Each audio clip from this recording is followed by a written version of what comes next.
अस्सलाम वालेकुम, सुबह बखैर, a very happy Monday to all of you. भाई हफ्ते का आगाज़ है और अभी जब हमने वीकेंड गुजारा, इस वीकेंड में इस कदर शादियां थीं, इस कदर दावतें थीं, और वैसे भी रजब का महीना है तो हम देखते हैं कि रजब में न्याज जो दिलाई जाती है उसके भी कलैदा से जो इन्विटेशन वो भी चल रहे थे, फिर शादियाँ भी चल रही थी। और हर साल ऐसा लगता है कि भाई जिन लोगों की शादियाँ नहीं हो पाती ना, पता नहीं कितने सालों से दिसंबर में उनकी शादी आ जाती है। और वाकई मतलब ऊपर नीचे एक एक दिन में 3-3 4-4 इवेंट शादियों के ऐसे होते हैं जो कि लाइंड अप होते हैं। और फिर क्या होता है कि हर वीकेंड जिसमें हमें लग रहा होता है कि हम थोड़ा सा रिलैक्स हो जाएंगे, वीकेंड में हम उतना ही थक जाते हैं क्योंकि वीकेंड में उतनी हमारी कमिटमेंट्स होती हैं। वैसे आपको पता है आजकल जो शादियों के इवेंट्स चल रहे हैं, मतलब क्योंकि आप इतने अरसे से तैयारी कर रहे होते कि हर एक की शादी छोड़ना आसान नहीं, but there was a time जब लोग लिटरली या तो शादी स्किप कर दिया करते थे या तो शादी में बहुत लेट जाया करते थे। अब वो आप पूछेंगे वो कौन सा टाइम था? वो टाइम था कि जब पाकिस्तान टेलीविज़न के ड्रामास वो सुपर हिट, और उनकी वजह से लोग, आप मेरी बात सुन के हैरान होंगे, मैं आपको सही बता रही हूँ, मेरी टीम मेंबर, उनकी जब पेरेंट्स की शादी हुई थी तो एक ड्रामा आता था शाहीन ऑन पीटीवी, तो उसकी किस की वजह से जो मेहमान शादी पे आए थे वो बहुत देर से पहुंचे थे। मतलब लोगों ने भी कहा नहीं हम पूरा पहले ड्रामा देखेंगे और फिर पहुंचेंगे। खैर डैट वाज द टाइम जबकि पाकिस्तान ड्रामास की बात ही कुछ और होती थी, और उस टाइम पे शायद यूट्यूब नहीं था। अब तो पाकिस्तान ड्रामास अभी भी बड़े कमाल है, क्योंकि दौर कोई भी हो पाकिस्तानी ड्रामास जो है ना वो बहुत अच्छे चलते हैं। तो अब लोगों के पास ये ऑप्शन मौजूद है कि आपने अगर ड्रामा मिस कर दिया हो तो आप यूट्यूब पे वो ड्रामा ज़रूर देख सकते हैं और बारहा उस ड्रामे को देख सकते हैं। अच्छा, आज के जो मेरे सेलिब्रिटी गेस्ट मेरे साथ शो में मौजूद होंगे, उन दोनों का ताल्लुक पाकिस्तानी ड्रामा इंडस्ट्री से है। एक जो है वो तो भी चाहे पाकिस्तान हो चाहे वो हमसाया मुल्क हो, उनकी जो एक्टिंग के चर्चे पाकिस्तान में भी हैं और हमारे हमसाया मुल्क में भी ठीक ठाक हैं। जो हमारी दूसरी जो आज की सेलिब्रिटी गेस्ट हैं, बड़े अरसे के बाद एक तरीके से उन्होंने कम बैक किया है, मॉडलिंग से उनका ताल्लुक, उन्होंने कुछ अर्सा एक्टिंग भी की है, और क्या कमाल और बेहतरीन मॉडल। और मुझे लगता है कि अगर मैं वाकई आज से तकरीबन कोई 2 डेकेड्स पुरानी मॉडल, बल्कि इनफैक्ट 2 डेकेड्स क्या उससे भी ज़्यादा, अगर मैं कहूँ ना कि क्रीम वाले एरा में चल चुकी, क्या कमाल किस्म की, तो वो 30 साल पहले भी अगर मैं चली जाऊँ तो जो पाकिस्तानी जो मॉडल्स थी भाई उनकी तो क्या बात थी। आजकल के टाइम में तो हमें लग रहा है कि जिसको अच्छी पिक्चर्स खिंचवानी आती हैं हर कोई मॉडल बन गया हुआ है, लेकिन वो जो रैम्प पे चलने वाली मॉडल होती है ना, उनकी हाइट भी लंबी होती है, ज़बरदस्त। असल में मॉडल वही होती है भाई, दुनिया जहान में अभी भी मॉडल का क्राइटेरिया यही है। जी जनाब, तो अतिया खान ने मुझे ज्वाइन कर लिया है और अली खान अब से थोड़ी देर में मुझे ज्वाइन करेंगे। अस्सलाम वालेकुम। वालेकुम अस्सलाम। कैसी आप? ठीक ठाक हैं? थैंक यू, बिल्कुल ठीक ठाक। मुझे ये बताएं, इतने अरसे जो आपके फैंस आपको देख रहे हैं और जो लोग जो आपको देखते रहे हैं, वो जानना चाहते हैं कि आपने इतने अरसे ब्रेक कहाँ गुजारी, किधर गायब थी आप? एक्टिंग तो मैं कम ही करती हूँ थ्रू आउट, मैंने बस चंद ही सीरियल्स किए हुए हैं। ज़्यादातर मैं डायरेक्शन और प्रोडक्शन में रहती हूँ। I've been working on my documentaries, और इसके अलावा मेरे क्लोथिंग ब्रांड है अरीज़ाए, उसके साथ काफ़ी मसरूफ़ रहती हूँ मैं। तो इसकी वजह से आपके लिए मुश्किल हो गया था टाइम निकालना?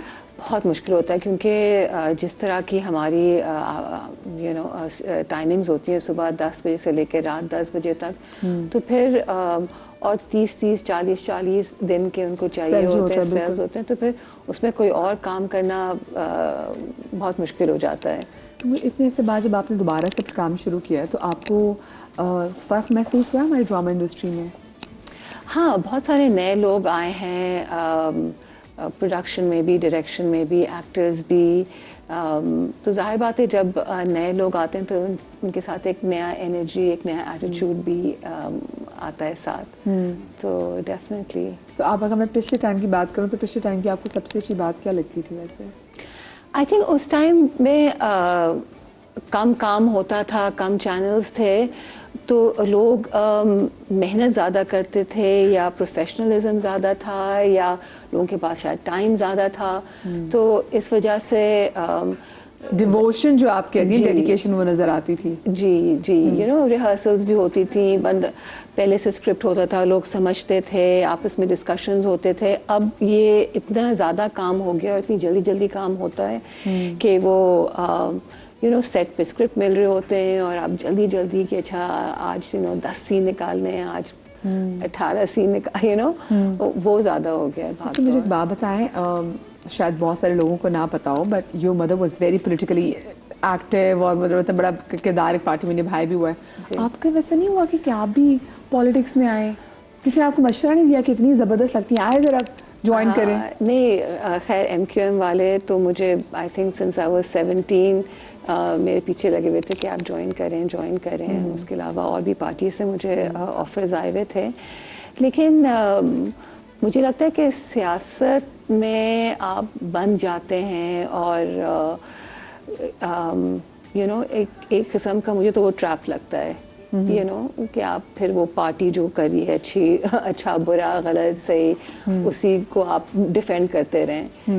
I don't other than Musharraf साहब, it was only मुशर्रफ साहब का जब कम बैक हो रहा था, वो कोशिश कर रहे थे वापस आने के लिए, उस टाइम पे मैंने उनको सपोर्ट किया था। और वो इसलिए भी था क्योंकि मेरे जो सूफ़ी टीचर हैं शेख नाजिम, वो उनको पसंद करते थे, उनको सपोर्ट करते थे, तो इस वजह से। बट उसके अलावा मुझे कोई इस तरह की पार्टी या इस तरह का कोई पॉलिटिशियन नहीं लगा है कि जिसको मैं सपोर्ट करूँ। अच्छा, सूफीज़म से आपका भी बहुत लगाव है और जो हमारे नेक्स्ट जो गेस्ट है वो भी जनाब, अगर स्पिरिचुअलिटी की बात करें, मौलायत की बात करें तो उनका भी बड़ा इरफान है। अली खान हमारे साथ मौजूद है, मैं चाहूँगी अली खान भी जो हमें, अच्छा उनको ज़रा माइक चेक लग रहा है, कोई बात नहीं जनाब, लाइव शो में होते हैं। अस्सलाम वालेकुम जी। वालेकुम अस्सलाम। कैसे आप? ठीक ठाक हैं? जी अल्लाह का शुक्र। आप कैसे? अल्लाह का शुक्र। गुड मॉर्निंग, क्या हाल है? Good morning. बिल्कुल ठीक। आपके लिए सुबह उठना मुश्किल तो नहीं होता वैसे? नहीं, सुबह मुश्किल किसके लिए होता है उठना? भाई बहुत से लोगों के लिए सुबह उठना मुश्किल होता है। हमारे अक्सर जब सेलिब्रिटीज का शो होता है, देखा ना आपके सामने बैठी वो कह रही उनके लिए सुबह उठना मुश्किल होता है। अच्छा, नहीं हमारे बच्चे इतने छोटे तो नहीं है, लेकिन बेगम ने बचपन से आदत डाली है, बचपन से नहीं काफी सालों से आदत डाली, मैं जल्दी उठ जाता हूँ। बात सुने, तो आपकी बेगम ने आदत डाली, अब्बा की बेगम ने आदत डाली सुबह जल्दी उठने की? मेरी बेगम ने। आपकी कितनी अच्छी बात है। और आप बेगम ने जो आदत डाली, आप उस आदत में ढल भी गए। जी, यूजुअली होता है कि मर्द हजरात बेगमात को आदत में डाल रहे होते हैं। मुझे ये बताएं कि भाई आजकल आपके एक ड्रामा चल रहा है, लोग पीपल आर लविंग यू, और अभी तो माशाल्लाह से मैं आपके आने से पहले भी बात करी थी कि बीट पाकिस्तान और द हमसाया मुल्क, आपकी परफॉर्मेंस को हमेशा बड़ा अप्रिशिएट किया गया है। सो क्या अगर मैं इसकी पूछूं कि जी क्या है जो हम देखते हैं कंसिस्टेंसी जो है वो बड़ी ज़बरदस्त आपके अंदर थी, तो what motivates you to be that much consistent? A young father. मैंने अपनी बेटी से वादा किया था, ऐसे तुम एक बार बड़ी हो जाओ तो मैं तुम्हें तुम्हारी दोस्तों के साथ बाहर लेकर जाऊंगा। कहती अब्बा आपके साथ कौन जाएगा, आप तो तब तो बुढ़े हो जाएगा। ऐसे तुम देखना बस, तुम जरा देखना। तो सो दैट्स माय मोटिवेशन। लेकिन मुझे ये बताएं कि मतलब आप बड़े अरसे से, क्योंकि आपकी एज ग्रुप के बहुत सारे और एक्टर्स, हमारे यहाँ हीरो भी आ रहे हैं और हीरो बहुत से दूसरे ममालिक में भी हम देख रहे हैं कि वो आ रहे हैं, आपसे बड़े भी आ रहे हैं, तो आपको कहीं ये नहीं हुआ क्योंकि भाई मुझे इतनी जल्दी फादर का रोल नहीं, आपने बड़े टाइम पहले से फादर का रोल करना शुरू कर दिया था, तो कहीं आपने मना नहीं किया चीज़ के लिए कि नहीं अभी मुझे इसका रोल ना दो, मैं इतने अप्रोप्रिएट नहीं हूँ? अल्लाह ताला का शुक्रिया अदा करता हूँ, जहाँ रिज़्क लिखा है, जैसा रिज़्क लिखा है, इट्स ऑलवेज वेलकम। वो कहते हैं ना, नो रोल इज बिग और स्मॉल, तो उसी तरह जिस तरह ऑडियंस परसीव करती है उसी तरह लोग आपको काम ऑफर करते हैं।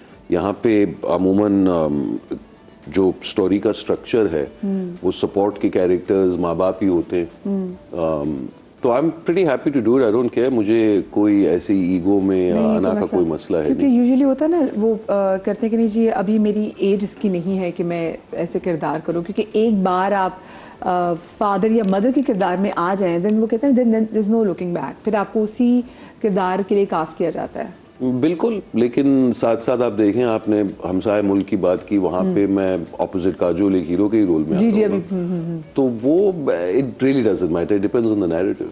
हाँ, ये बात वैसे बिल्कुल सही। अच्छा, मैं आपको ना अभी इस एरा से निकाल के आपको आपके टीनेज के एरा में ले जाती हूँ। आपका टीनेज कैसा था? टीनेज में आपकी क्या ख्वाब थे, क्या बनना चाहती थी सर? तो कई साल पहले की बात कर रही है। हाँ, यही कुछ 5-6 साल पहले की। तो एक्चुअली मैं I started modelling at a very young age, तो टीनेज इयर्स में। और वो कैसे मॉडलिंग में आना कैसे हुआ? वो एक्चुअली मेरे काफ़ी सारे जो जान पहचान वाले थे, दोस्त थे, वो कहीं ना कहीं फैशन से कनेक्टेड थे, चाहे वो स्टाइलिस्ट हों या डिज़ाइनर्स हों। मैं खुद भी एक सासा में काम करती थी एक एडवर्टाइजिंग एजेंसी में, तो मॉडल्स की बहुत कमी होती थी। तो इस वजह से फिर वो लोग कहते थे कि प्लीज़ हमारे लिए कर लें ये वो, तो उस तरह से वेरी कैजुअली। मतलब आपने कुछ ऐसा कभी सोचा नहीं था? नहीं, मेरा इंटरेस्ट हमेशा बिहाइंड द कैमरा था, और मैं काम भी बिहाइंड द कैमरा कर रही थी।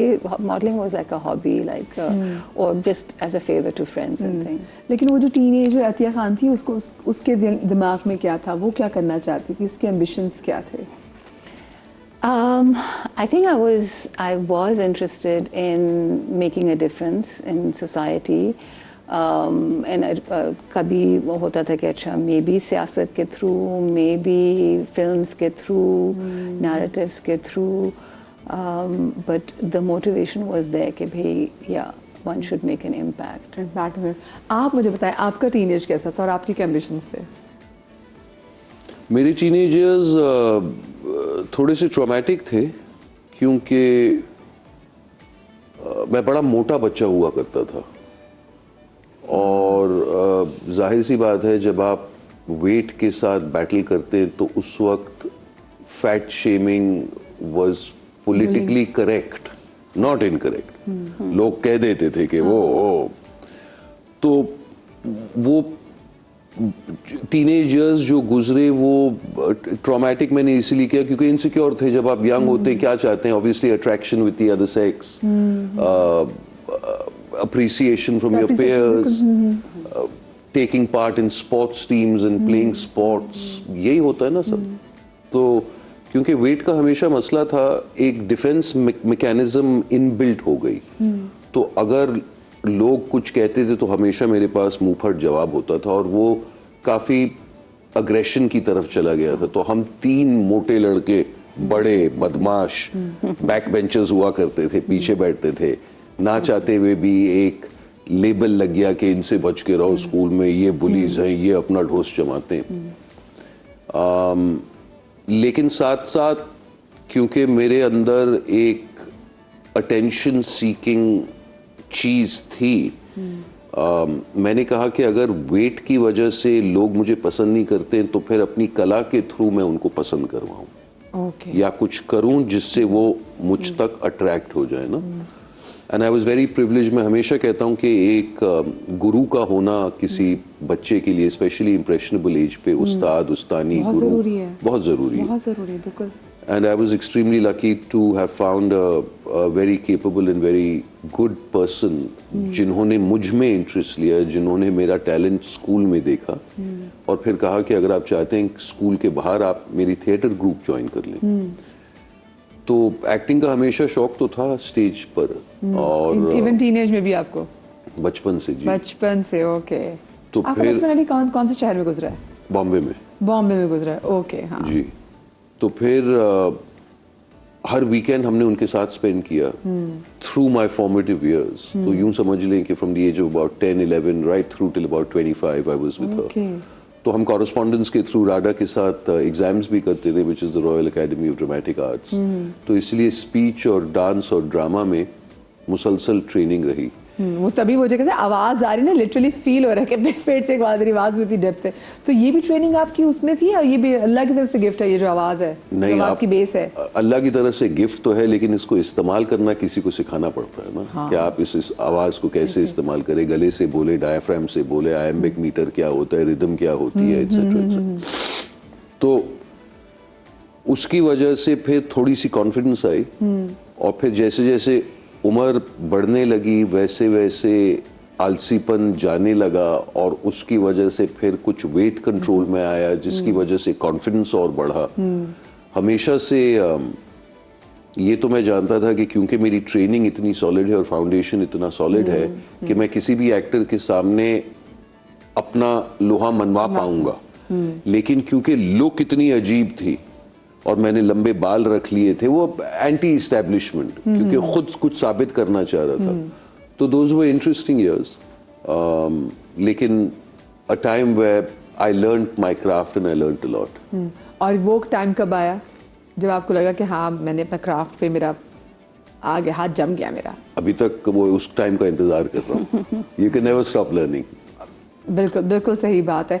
और आपको वो कहते हैं कि आपको कहाँ जाके फील हुआ कि हाँ मुझे, मैं जो करना चाह रही हूँ उसमें मैं थोड़ा सा मैंने अपना कदम जमा लिया है? When was that time? I think I'll agree with Ali on this, that you're always learning, you're always.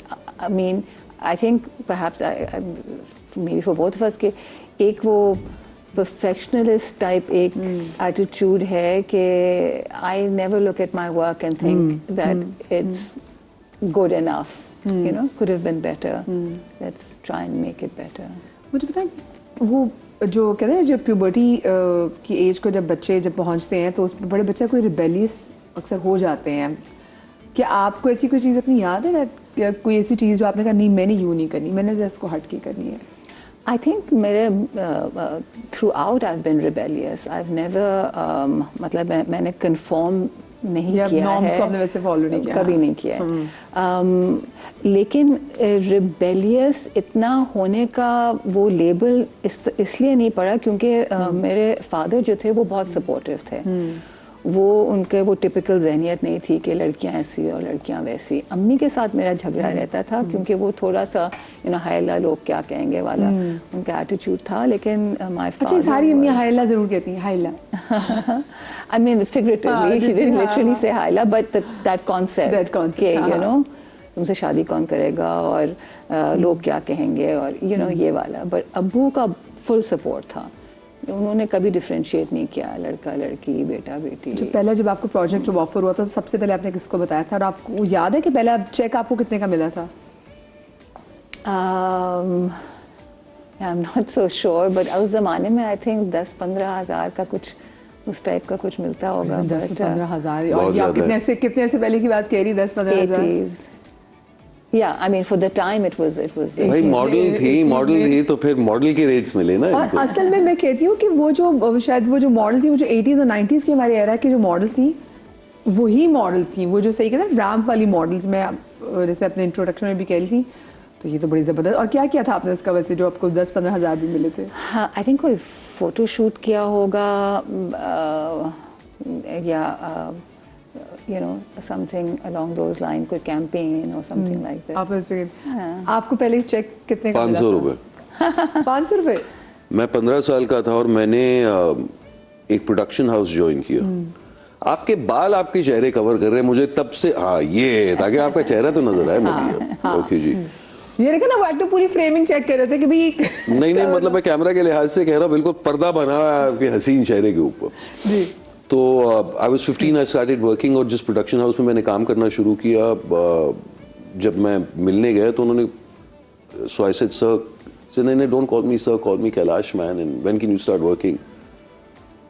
So I said when will you have me? सुबह आ जाओ। हाँ। तो आई सेड कल सुबह? तो आ जाओ, क्या करना है? तो मैं चला गया, तो फिर काम शुरू हो गया।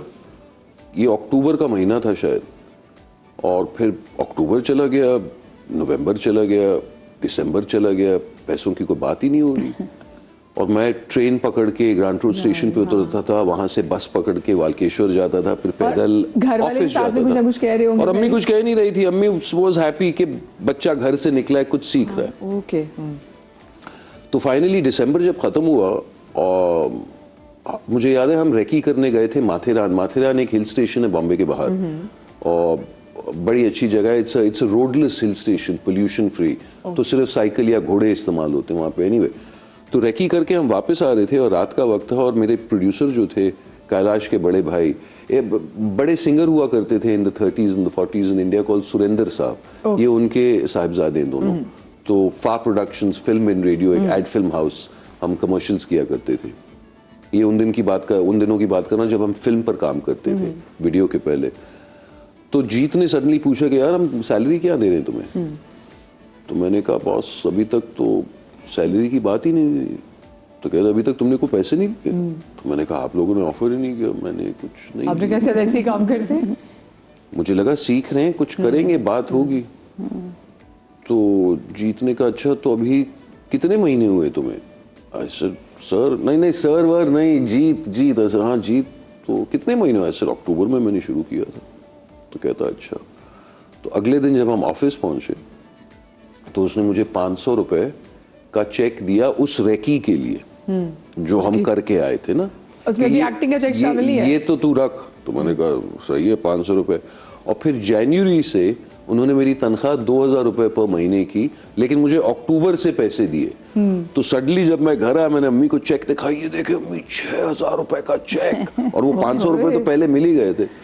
तो अम्मी ने बड़ी दुआएं वुआएं मांगी और कहा कि फौरन जाके पहले बैंक अकाउंट खोलो।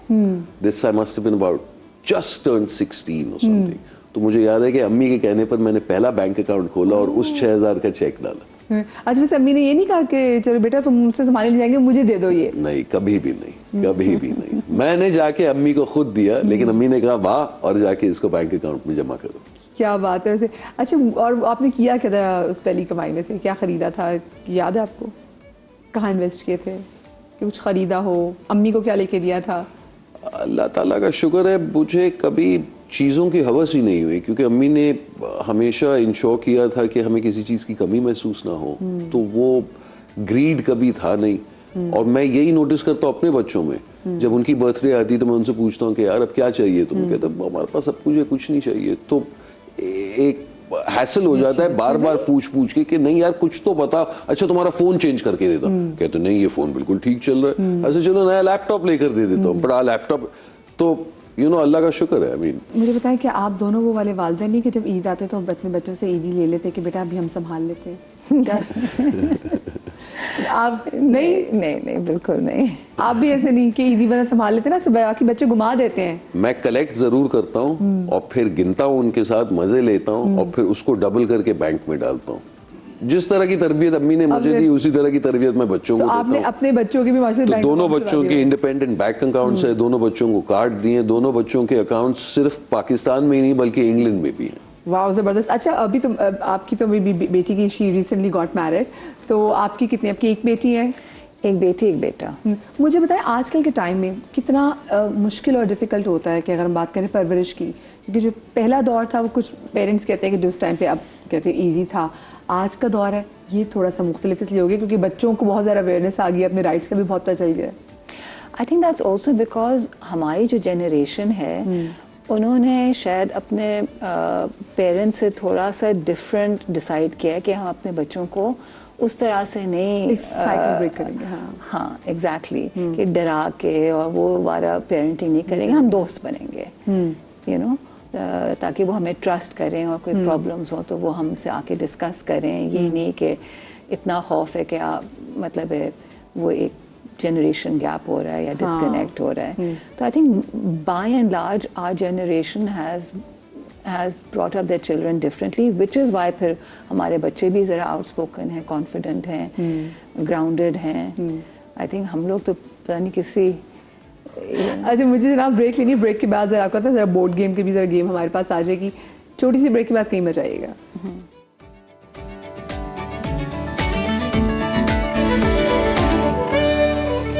जी जनाब, welcome back after the break. हमारे साथ आलिया खान और अतिया खान और अली खान यहाँ पर है। अच्छा नाम बनाया आपने, आलिया। दोनों मेरे साथ मौजूद हैं, इनके साथ मैं बोर्ड गेम खेलूंगी। और मैं जब उनको ब्रेक में बता रही थी कि भाई बोर्ड गेम में आपके साथ जो आपके फेलो कोलीग्स हैं उनकी पिक्चर्स हैं, तो दोनों डर के हमेशा की तरह। मैं हमेशा देखा है कि जब भी सेलिब्रिटीज आते हैं वो कहते हैं हाय हाय हमारे तो नाम, we are really bad with the names, लेकिन जब खेलना शुरू करते हैं तो सब फिर कहते हैं ना, कहते हैं ओहो मज़ा आ गया, बोर्ड क्यों खत्म हो गया। तो आई होप इनके साथ भी ऐसा ही हो। आपके साथ बोर्ड्स मौजूद हैं। अतिया, आपने बोर्ड नहीं देखना, आपने बोर्ड उठा के सिर्फ इनको दिखाना है। ये आप इनको बोल के हिंट देंगे, मैं आपकी मदद करूंगी हिंट देने में और मैं आपकी भी मदद करूंगी गैस करने में। अच्छा, हमारी बिल्कुल हत्तल इम्कान कोशिश होती है कि अब बस हम पहुंचा दें आपको उस तक, ठीक है? तो बिस्मिल्लाह करते हैं। लेडीज फर्स्ट, उठाइए पहला बोर्ड और इनको दिखाइए और ऐसे ही रखिएगा। बोर्ड थोड़ा नीचे कर लें ताकि आपका फेस कवर ना हो। जी, इनके मियाँ काफी लंबे कद के हैं। ये पाकिस्तान के हैं ना? जी, सारे पाकिस्तान के, सारे पाकिस्तान के मदिया, बिल्कुल सारे ये वाजे कर दिया। सारे पाकिस्तान के हैं। हाँ, ये एक एथनिक कम्युनिटी से बिलोंग करती हैं, है आर्टिस्ट, बहुत ही मंझी भी, और शायद आपके ही मॉडलिंग के इसमें भी काफी काम किया है इन्होंने। अच्छा, शायद नहीं, बिल्कुल हाँ, सुपर मॉडल। हाँ, ओके, व्हाट्स हर नेम? अपना इनिशियल्स दे दूं? बस वो पहुंच गए। Her name Jamaican begins का with वो an भी है। S. दोनों मियाँ बीवी एक्टिंग करते हैं, हाँ एसपी उन्होंने कह दिया। दोनों मियाँ बीवी एक्टिंग करते हैं। इनके शोहर जो हैं वो लंबे कद के हैं, 2 बच्चे हैं इनके। वो जो ब्यूटी पार्लर भी है इनका। इनका नहीं, आई बिलीव इनकी फुप्पो का है। खुद है बड़ी ब्यूटीफुल, अब पता हाँ, नहीं इनका she's ब्यूटी beautiful। पार्लर है या नहीं। मेरी बेगम 2-3 हाँ, प्रोजेक्ट्स में बन चुकी बहुत है सुपर मॉडल जो है वो और अब टेलीविजन पर एक्ट भी हाँ, करती है। आपके जूनियर्स में से हैं ये, अगर मॉडलिंग की करियर की बात करें तो। ऐसे ऐसे एस और इनका सरनेम जो है वो एम से शुरू होता है। SM, yes. हस्बैंड के और बहुत सारे ड्रामास में इनके मेरी बात husband ने सुन साथ- रही हो कि नहीं? गौर से सुनो कि मैं क्या कह रहा हूँ। वो मुझे लग रहा है मैं हिप्नोटाइज हो रही हूँ। सरवत, बट नहीं, super model. Super model. Super model, खुद भी एक्ट्रेस है, और जैसे मैंने कहा मियाँ इनके लंबे चौड़े से, वो भी बड़े ज़बरदस्त एक्टर हैं। और जैसे उन्होंने कहा मुझे कहते हैं तो थोड़ा बुरा लगता है, लेकिन हाँ ये आप कह सकते हैं कि माइनॉरिटीज़ के तबके से हैं। और क्या नाम बनाया उन्होंने अपना? Sunita. Yes, Marshall. Sunita Marshall. Sunita Marshall. पहुंच गए। चले जी, अब ये पॉइंट मेरी तरफ आएंगे या इनकी तरफ? नहीं वो अच्छी बात है यार, गेस कर लिया। चलिए, guess कर लिया इन्होंने। गेस कर लिया, हाँ हमने गेस करवा दिया उनको। हाँ, गैस करवा दिया। देख ले जी, जी अच्छा, देख लिया आपने? देख लिया। रख दूं? नहीं रखना नहीं, आप थोड़ा सा उनको नीचे कर, हाँ नीचे कर रख ताकि दिया आपका फेस यार। कवर ना हो। चलिए, अरे नहीं पकड़ के रखिए, पकड़ पर के आपका रख- फेस कवर ना हो। हाँ जी, बहुत हमारे सीनियर एक्टर हैं। मतलब बुढ़े हैं आप ये कहना चाह रही हैं? बुजुर्ग हो मतलब गए? हमसे सीनियर हैं। हमसे सीनियर हैं? हमसे सीनियर मुनव्वर सईद साहब। नहीं, जे से नाम शुरू होता है। ये तो बहुत इजी करी है भाई। इन्होंने जैसे आपने काम किया, इन्होंने भी हमसाया मुल्क में जाके काम किया है। जावेद साहब। क्या बात, पहुंच तस्वीर देख लेते हैं। हाँ, जवानी की तस्वीर है माशाल्लाह। अच्छा। गए। जी ये भी आप ही की तबके से हैं, मेडिकल फील्ड से भी एसोसिएटेड हैं और हाल ही में कुछ अच्छी खबरों की वजह से न्यूज़ में नहीं थी। इनके मियाँ ने कुछ किया था ऐसे सरसरी मुझे सुनने में आया है। इनका एक मेकअप वो इनका है, इनकी बिल्कुल। ब्यूटी पार्लर है। और है बहुत अच्छी आर्टिस्ट। ये भी खुद बहुत लंबी चौड़ी है। हाँ, बहुत लंबी। और वो लेकिन उनका नाम दिमाग से बिल्कुल मुझे पता है कौन है। अच्छा, मुझे लगता है लेकिन- पहले वाली जो इस बोर्ड में आप शायद मैं इनको इनको पहुंची थी, समझ उन्होंने रही कहा था थी। ना, उनके हस्बैंड लंबे से। हाँ। मैं इसी, क्योंकि दोनों लंबे हैं ना ये तो, हाँ। Husband wife. मैं आपको एक राइमिंग क्लू देता हूँ। आपको कोई आइडिया नहीं है इनका? नहीं, मुझे बिल्कुल आइडिया, नाम नहीं, नाम का आइडिया वो मेरे अभी जहन में नहीं आ रहा है इनका नाम। अल्फाबेट किस चीज से शुरू होता है नाम? एन से, नून से। नून से। और इनका सरनेम जो है वो एच से शुरू होता है। NH। National highway. या आइडिया आ रहा है? Idea I know exactly who it is. भाई इनकी नाम Not Nazia, but क्या क्या बोला आपने? not Nazia. आगे? Hussain. What Hussain? हाँ हाँ, नादिया हुसैन। Nadia Hussain. नादिया हुसैन। हम देखा, हमने पहुंचा दिया। हाँ दे दिया हमने पॉइंट जी। नेक्स्ट, चलिए जी, Okay. Bismillah Bismillah. Ji. Oh. Young, well, she's senior but young.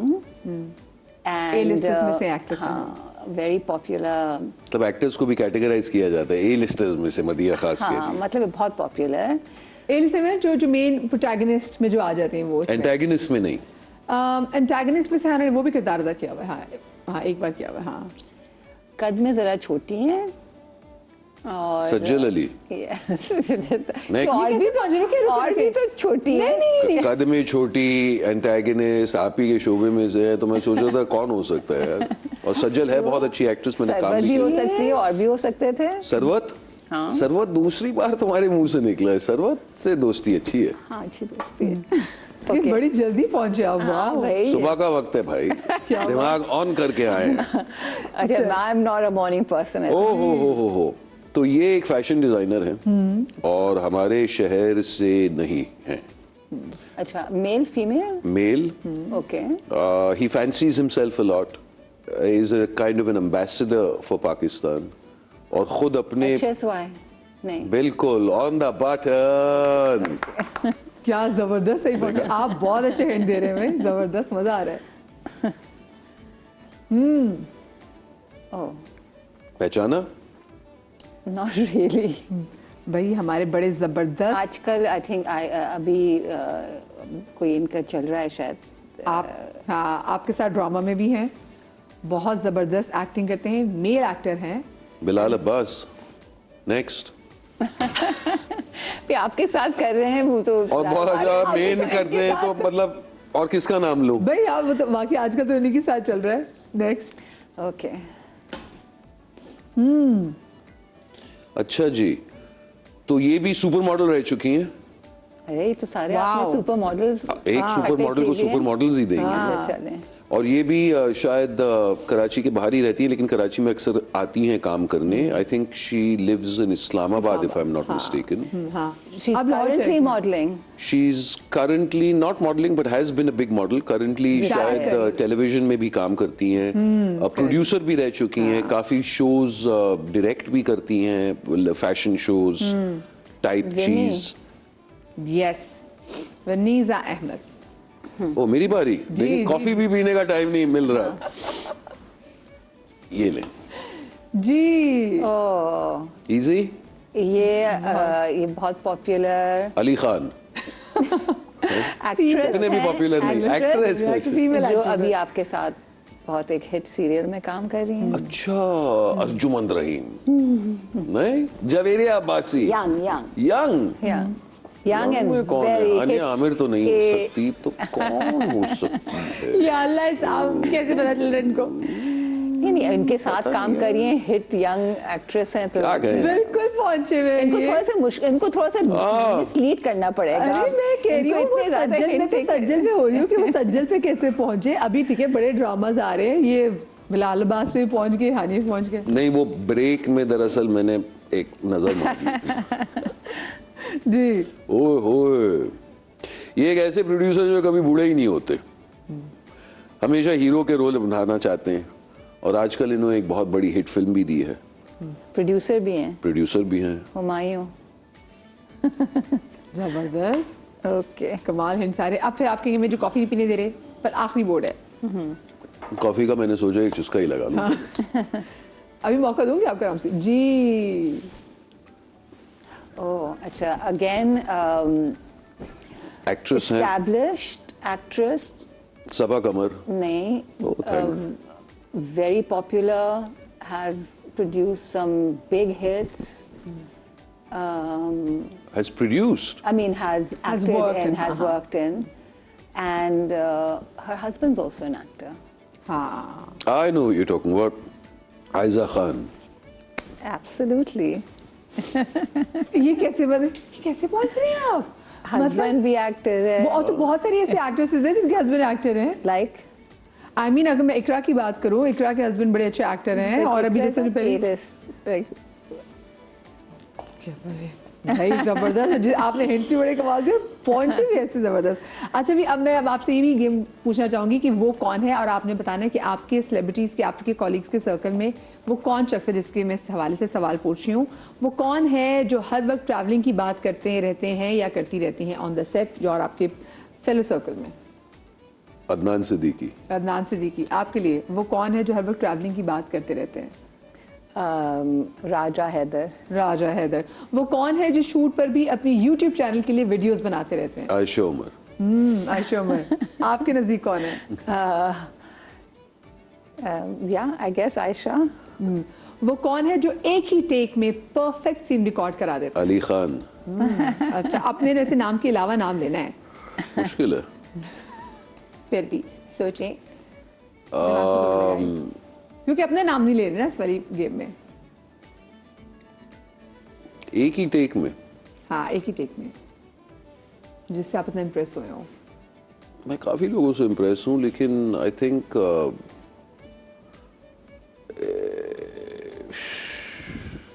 Sajal Ali, maybe Yumna Zaidi, people like that. Okay जी। You know, I haven't recently worked with, you know, in a lot of serial, so मुझे इतना experience नहीं है। लेकिन आपको लोगों पुराने के में साथ। कौन से ऐसे याद है जो एक ही बड़ा परफेक्ट वो टेक देते थे? कोई भी ऐसा आपको याद हो? I mean, अभी रिसेंटली राजा हैदर। राजा हैदर। Yeah. वो कौन से एक्टर हैं जिसके घर से हर वक्त फोन कॉल आती रहती है? अली। अपना नाम नहीं लेना, बचे दोगे। That's not true हाँ। though. वो कौन सा एक्टर या एक्ट्रेस है जिसके हर वक्त घर से कॉल आती रहती है? हाँ। पता नहीं भाई, गूगली हो गई ये तो। जी, अच्छा ठीक है। वो कौन है जिससे किसी भी मामले के लिए मशवरा लिया जा सकता है? Atika ओडो। To do with this field, because she champions actors. लेकिन वैसे and लाइफ में all भी of कोई भी that. पर्सनल किसी चीज के हवाले से भी जो आपको पता है कि बहुत सही मशवरा देंगे? Oh God. या आप मशवरा से नहीं करती किसी से? आपके आई एम श्योर बहुत फ्रेंड्स होंगे, कलीग्स होंगे। आपकी अपनी मॉडलिंग की करी से आपकी पुरानी बहुत सारी सी फ्रेंड्स होंगी। अच्छा, not actors, you mean generally? नहीं नहीं, वैसे आप मैं मॉडलिंग की करी से बात कर रही हूँ। हाँ, तो उसमें भी आपको कैसे होंगे जिससे आप मशवरा लेती होंगी? Then I guess maybe someone like Tariq Amin or Deepak Parvani. Okay, वो कौन से आर्टिस्ट हैं जो सेट पर रौनक लगाए रखते हैं?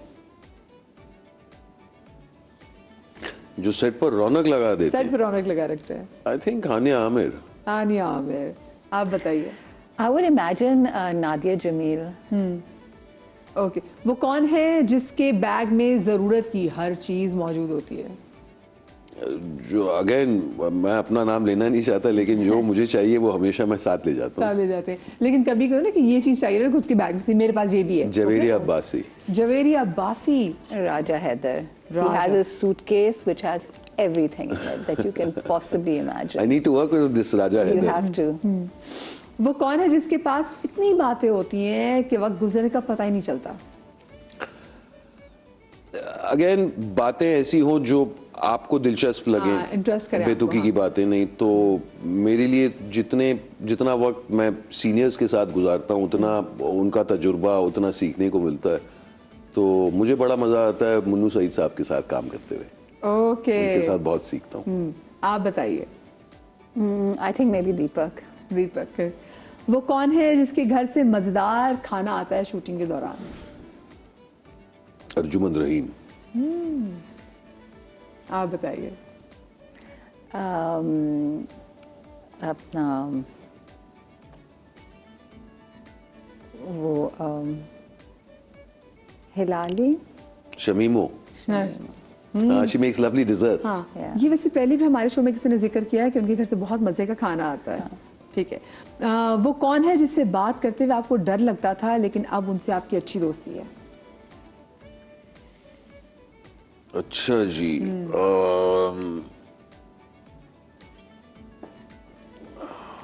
मेरे एक कैमरामैन हुआ करते थे बॉम्बे में, RM राव करके, और मैं 15-16 साल का था। तो राव साहब कुछ कहते नहीं थे, बहुत ही सीनियर FTI के DP थे। वो सिर्फ ऐसे मुड़ के ऐसे देखते थे ना, तो उनकी नजर ही काफी होती थी और बंदा फिर फौरन कि मैंने क्या कर दिया, राव साहब क्यों देख रहे हैं ऐसे, और हल्के हल्के। लोग की घूरी कितनी वो होती तो थी। ये ट्रेनिंग थी हमारी। लेकिन उसके बाद ये एहसास हो गया कि अगर आप बुजुर्ग के सामने अपना मुंह बंद रखें और ज्यादा कान खुला रखें तो फिर डरने की कोई बात नहीं, आप ज्यादा सीख ही लेते हैं। ऑफ कोर्स ये बात तो है। आप बताएं कि आपके नजदीक ऐसा कौन से जिसको पहले आपको डर लगता था उनसे? आई थिंक शायद लोगों को मुझे अप्रोच करने में डर लगता है। मुझे ऐसा सच नहीं लगता क्योंकि बहुत यंग एज से मतलब वैसे किसी ने आपको कहा है कि आपसे पहले बात करते हुए डर लग रहा था कि आप बहुत सीरियस है? हाँ, नॉट सीरियस बट जस्ट थोड़ा सा जैसे अत्या हमारी निडर है जी। अल्लाह ताला से डरती हैं और किसी से नहीं। अच्छी बात है, भी सबको बस अल्लाह पाक की ज़ात से डरना आमीन। चाहिए। हाँ, मुझे ये बताएं कि आप लोग जैसे पहले जब हमारी एक्टिंग होती है, हम लोगों ने जो पहले एक्टिंग की तो तब इतनी लंबी वर्किंग आवर्स शिफ्ट नहीं होती थी। आपको लगता है कि आजकल ये जो 12-12 घंटे की वर्किंग आवर्स की आप लोगों की शिफ्ट है जो एक्टर्स की, कि आपने सुबह 10 से लेकर रात 10 बजे, और इट्स नॉट रात 10 बजे, हम अक्सर हमारे पास जब सुबह कभी सेलिब्रिटीज यहाँ पे आते हैं हमारे गेस्ट, वो बता रहे थे कि भी रात 2 बजे 3 बजे तक हमारे जो है ना कोई फिल्म का जो है सीक्वेंस वो शूट हो रहा था और हम सो नहीं सके, हम इतने लेट आए हैं। सो आपको लगता है इसकी वजह से अब वो जो एक्टर्स के अंदर वो हमें वो somehow वो पैशन नजर नहीं आता, वो उसको बस एज अ शिफ्ट की तरह निभा रहे हैं? Do you think that? Not at all. Actors ज्यादा बकवास बहुत ज्यादा करते हैं और जितनी कंफर्टेबल हमारी लाइफ है वो शायद किसी की लाइफ नहीं है, और जितने चोंचले और जितने हमारे नखरे उठाते जाते हैं कोई But don't you think कि शिफ्ट बहुत लंबी हो गई है? That's a different shift is thing. Always been a 12 hour shift. देखें, ये एक बिजनेस है, ये किसी का घर तो है नहीं। यहाँ पे कौन 12 घंटे काम करता है पहले मुझे वो बताएं, कौन सुबह 9 बजे पहुंचता है मुझे बताएं, कोई नहीं पहुंचता। तो ये सब कहने की बात है। हकीकत ये है कि 12 घंटे की शिफ्ट होनी चाहिए, और जो तौर तरीका है पूरी दुनिया में वो ये होता है कि पौने 10 बजे आप 9 बजे काम पर पहुंचे, 8:30-9 बजे मेकअप शेकअप चाय वाय कॉस्ट्यूम, पौने 10 बजे कैमरा रोल होता है, फिर 1 बजे ब्रेक होता है, फिर 7 बजे ब्रेक होता है और 10 बजे तक आप घर चले जाते हैं। लेकिन 12 घंटे का दिन होता है, whether it's in India, whether it's in England, whether it's in the states, that's a standard TV day. Okay, तो ये यानी कोई नई बात नहीं है, कोई नया नहीं है कि सडनली हम 8 घंटे से 12 घंटे पे आ गए जी, कुछ नहीं। सिर्फ इस मुल्क में 12 घंटे में से अगर 8 घंटे आपने काम कर लिए तो गनीमत हो गई, क्योंकि लोग उससे पहले आते ही नहीं है। 11-12 बजे तक सेट पे आते हैं, फिर मेकअप शेकअप आराम से, फिर 1:30 बजे तक कैमरा रोल होता है, फिर तो कोई मुश्किल काम नहीं है, बहुत ही आसान काम है और बड़े लाड प्यार से हम काम करते हैं। इस मुल्क का राज ही है कि इजी हो जाए सर, काम ही तो है, हो जाएगा सर, आप क्यों टेंशन ले रहे हैं?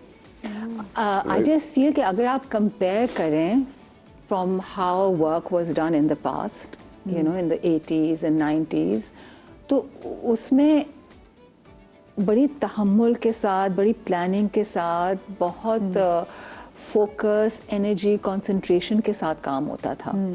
You know, उसमें रिहर्सल्स भी होते थे, आपको प्रॉपरली जो है स्क्रिप्ट पहले मिलते थे, आप you know you had a chance to really get into the character. अब थोड़ा भगदौड़ टाइप है, क्योंकि उस You वक्त know? एक साथ काफी सारे कैनवास से भी चीजें शूट कर रहे थे, तो प्रॉपर रिहर्सल्स होती थी। हाँ, you know, it was like properly planned. It was a very serious thing. अब ये है कि एक्टर्स भी 3-3, 4-4 प्रोजेक्ट्स कर रहे हैं, they are scattered, स्क्रिप्ट आपको टाइम पे नहीं मिल रहा है, you know, आप सेट पे हैं तो उस वक्त आपको दिया जा रहा है, you know, it's not पहली वाली चीज नहीं, हाँ, लेकिन फिर भी चलिए मैं छोटी सी ब्रेक ले रहा हूँ। ब्रेक के बाद जब वापस आएंगे तो हमारा सेगमेंट होगा कॉफी टेबल वाला, आपको पता है, जिसपे हम लेते हैं ओथ के, जो कहेंगे दिल से करेंगे, इसके अलावा कुछ नहीं करेंगे। वैसे अभी तक सारी दिल की बातें हो रही हैं, लेकिन ब्रेक के बाद करेंगे दिल की बात, कहीं बजाइएगा।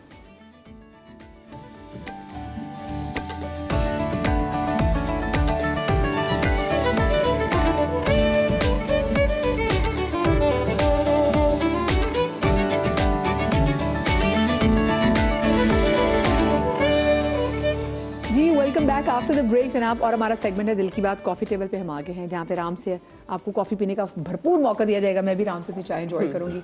ओथ हम लेंगे कि जो कहेंगे दिल से कहेंगे, इसके अलावा कुछ नहीं कहेंगे। जो भी कहेंगे सच कहेंगे, उसके अलावा कुछ नहीं कहेंगे, दिल से हाथ ओथ। oh God. देखे मैं उल्टा हाथ उठाऊं। नहीं तो सीधा हाथ तो दिल पे रखा है ना हमने। अच्छा चलिए, उल्टा हाथ दिल पे रख देते हैं। बस आपने बेचारे सीधा हुई उल्टा ओथ ले रहे हैं कि जो कहेंगे दिल से कहेंगे, इसके अलावा कुछ नहीं वो कहेंगे। तो आप ले रही हैं जी, देख ले। हाँ बिल्कुल जी। तो सवालात ऐसे नहीं है कि जिसमें डरा जाए, लेकिन पहला सवाल जो आप दोनों से है वो ये है कि आपने अपनी जिंदगी में कभी कोई ऐसा फैसला किया जिसके बाद खुद को आपने बहुत डांटा हो कि ये मैंने क्या कर दिया, कि मैं इतना गलत फैसला कैसे कर सकती हूँ या कर सकता हूँ? पहले आप जवाब दीजिए। I think maybe when I was very young, you know, उस वक्त शायद कुछ इस तरह के फैसले हों, या trusting the wrong people, or you know, sort of because मेरे साथ मसला ये हुआ था क्योंकि बहुत यंग एज से एक पब्लिक में मैं Public eye में आप आ गई थी ना, तो जो भी मिस्टेक्स मैं करी थी they became like Highlight public mistakes. So I feel I wasn't allowed to have like a proper you know, एक normal जैसे आपको Where you were allowed to make mistakes. where it didn't have such It didn't affect, massive बिल्कुल. consequences. बिल्कुल. So then I had to learn very early to really censor myself and be very, very careful from a very young age because the consequences were extreme. बस आप मुझे बताएं, आपकी ज़िंदगी में कोई ऐसा फैसला जो आपने लिया हो जिसके बाद आपने बाद में खुद को डांटा हो? हाँ, मुझे लगता है कि हम सब ने ज़िंदगी में कुछ ऐसे फैसले लिए होंगे जो उस वक्त हमें सही लग रहे होंगे, लेकिन जो हाइंडसाइट में इतने शायद सही नहीं थे। लेकिन मेरा ये मानना है कि everything happens for a reason. तो गलतियों से भी आप बहुत कुछ सीखते हैं और उसी को आपको आगे लेकर जाना है और कोशिश करें कि वही गलतियां दोबारा आप ना दोहराएं। लोगों को उनके मुताबिक ट्रीट करना सही है या आप जैसे हैं वैसे ही रहें, लोगों के मुताबिक खुद को ना बनाएं? जैसे होता है ना कि जैसा वो पंजाबी में कहते हैं कि जे हो जाए मुंह ओह जी चपेड़। No, I don't agree. I think you have to remain dignified and graceful no matter what you're confronted with. You have to remain true to yourself. Yeah. बिल्कुल। कोशिश ये होनी चाहिए कि दलदल में सिंक करने के बजाय आप निकलें और लोगों को साथ निकालें। तो अगर आपके किरदार से, आपके रवैये से कोई कुछ सीख ले तो वो बेहतर है rather than you becoming like one of them. क्या पैसा होना इस वक्त सबसे ज्यादा अहम है और फिर बाकी चीजें खुद ही आ जाती हैं? No, I don't agree.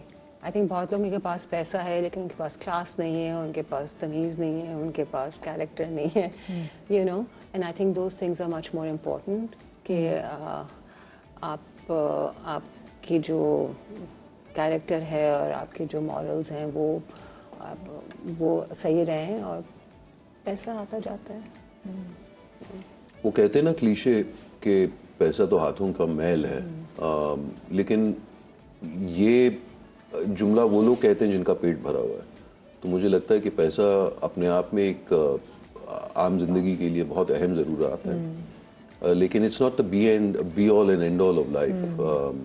पैसे के साथ साथ जो अतिया कह रही है, आपको अपनी डिग्निटी भी मेंटेन करनी चाहिए और पैसों का जोर किसी और पे कभी नहीं दिखाना चाहिए। वो एक कहावत है कि अगर आप घर में आम खा रहे हैं तो इंश्योर करें कि गुठली आप रैप करके डालें ताकि आपके नेबर अगर भूखा हो उसकी खुशबू उस तक नहीं आए। तो always remain humble.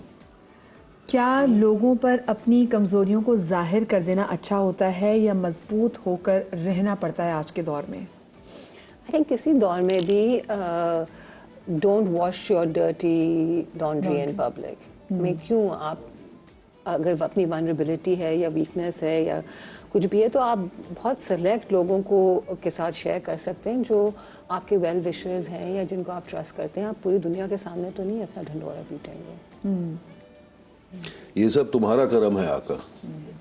Smile in the world smiles with you, cry and you cry alone, right? तो मैं ये नहीं कह रहा कि everyone's interested in just a good time, लेकिन आप अपने दिल की बात चंद लोगों के साथ शेयर करें जो वाकई आपके लिए अहमियत रखते हैं और जिनका ओपिनियन आपके लिए मैटर करता है। आप वैसे अपने दिल की बात किससे शेयर करती हैं? अल्लाह से। आप? अल्लाह ताला से और अम्मी से। अम्मी के साथ शेयर किया करता था, अब बेगम से और मेरे कुत्ते से। वैसे आपको पता है ये आपके जो डॉग, आपके हॉर्सेस थे एम्पैथ, वो सारा बहुत एम्पैथेटिक। हाँ, वो इंसानों से कहीं कहीं ज्यादा होते हैं। आप लड़कर अपना हक लेते हैं या फैसला वक्त पे छोड़ देते हैं कि जो मिलना होगा मिल जाएगा? ऑलवेज अल्लाह पे छोड़ते हैं। रेजिस्टेंस ऐसे कभी भी नहीं? No, I don't like confrontations. ये गांधीयन है, नॉन कॉन्फ्रंटेशनल, नॉन वायलेंट। मैं तो अपना हक मांगता हूँ।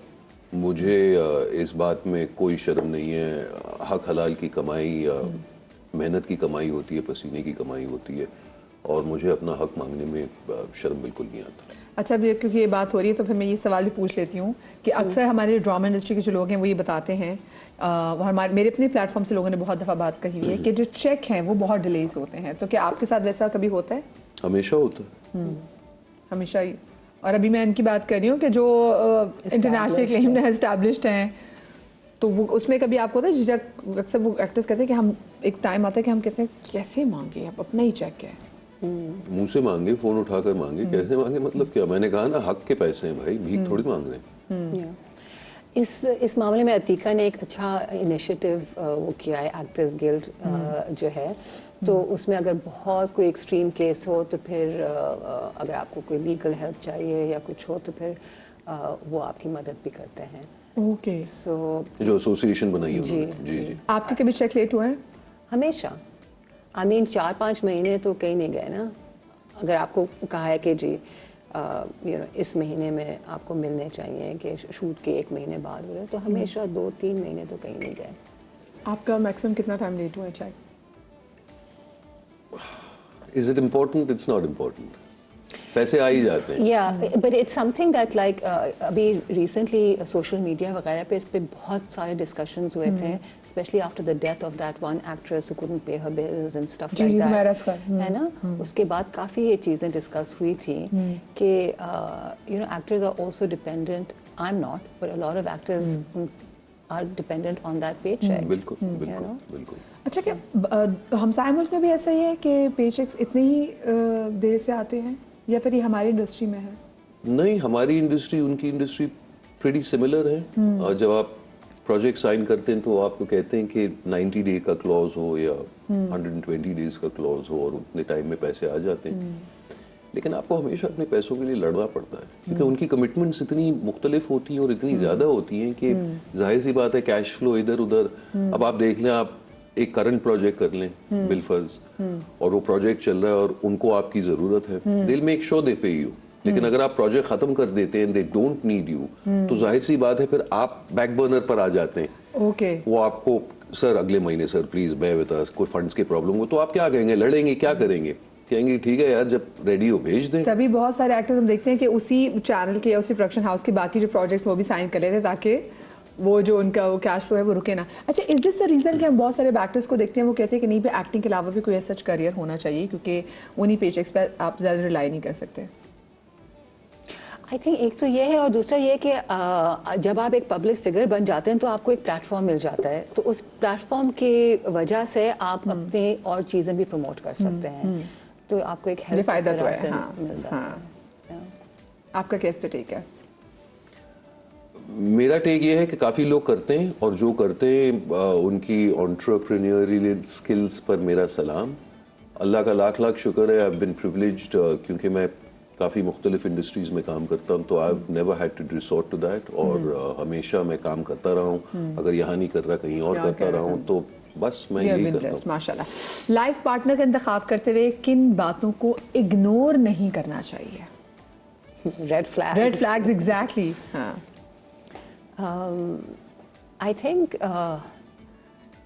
अगर उस इंसान में नोबिलिटी, ग्रेस, मॉरल कंपस अगर ठीक नहीं हो तो इस चीज़ को इग्नोर नहीं करना चाहिए।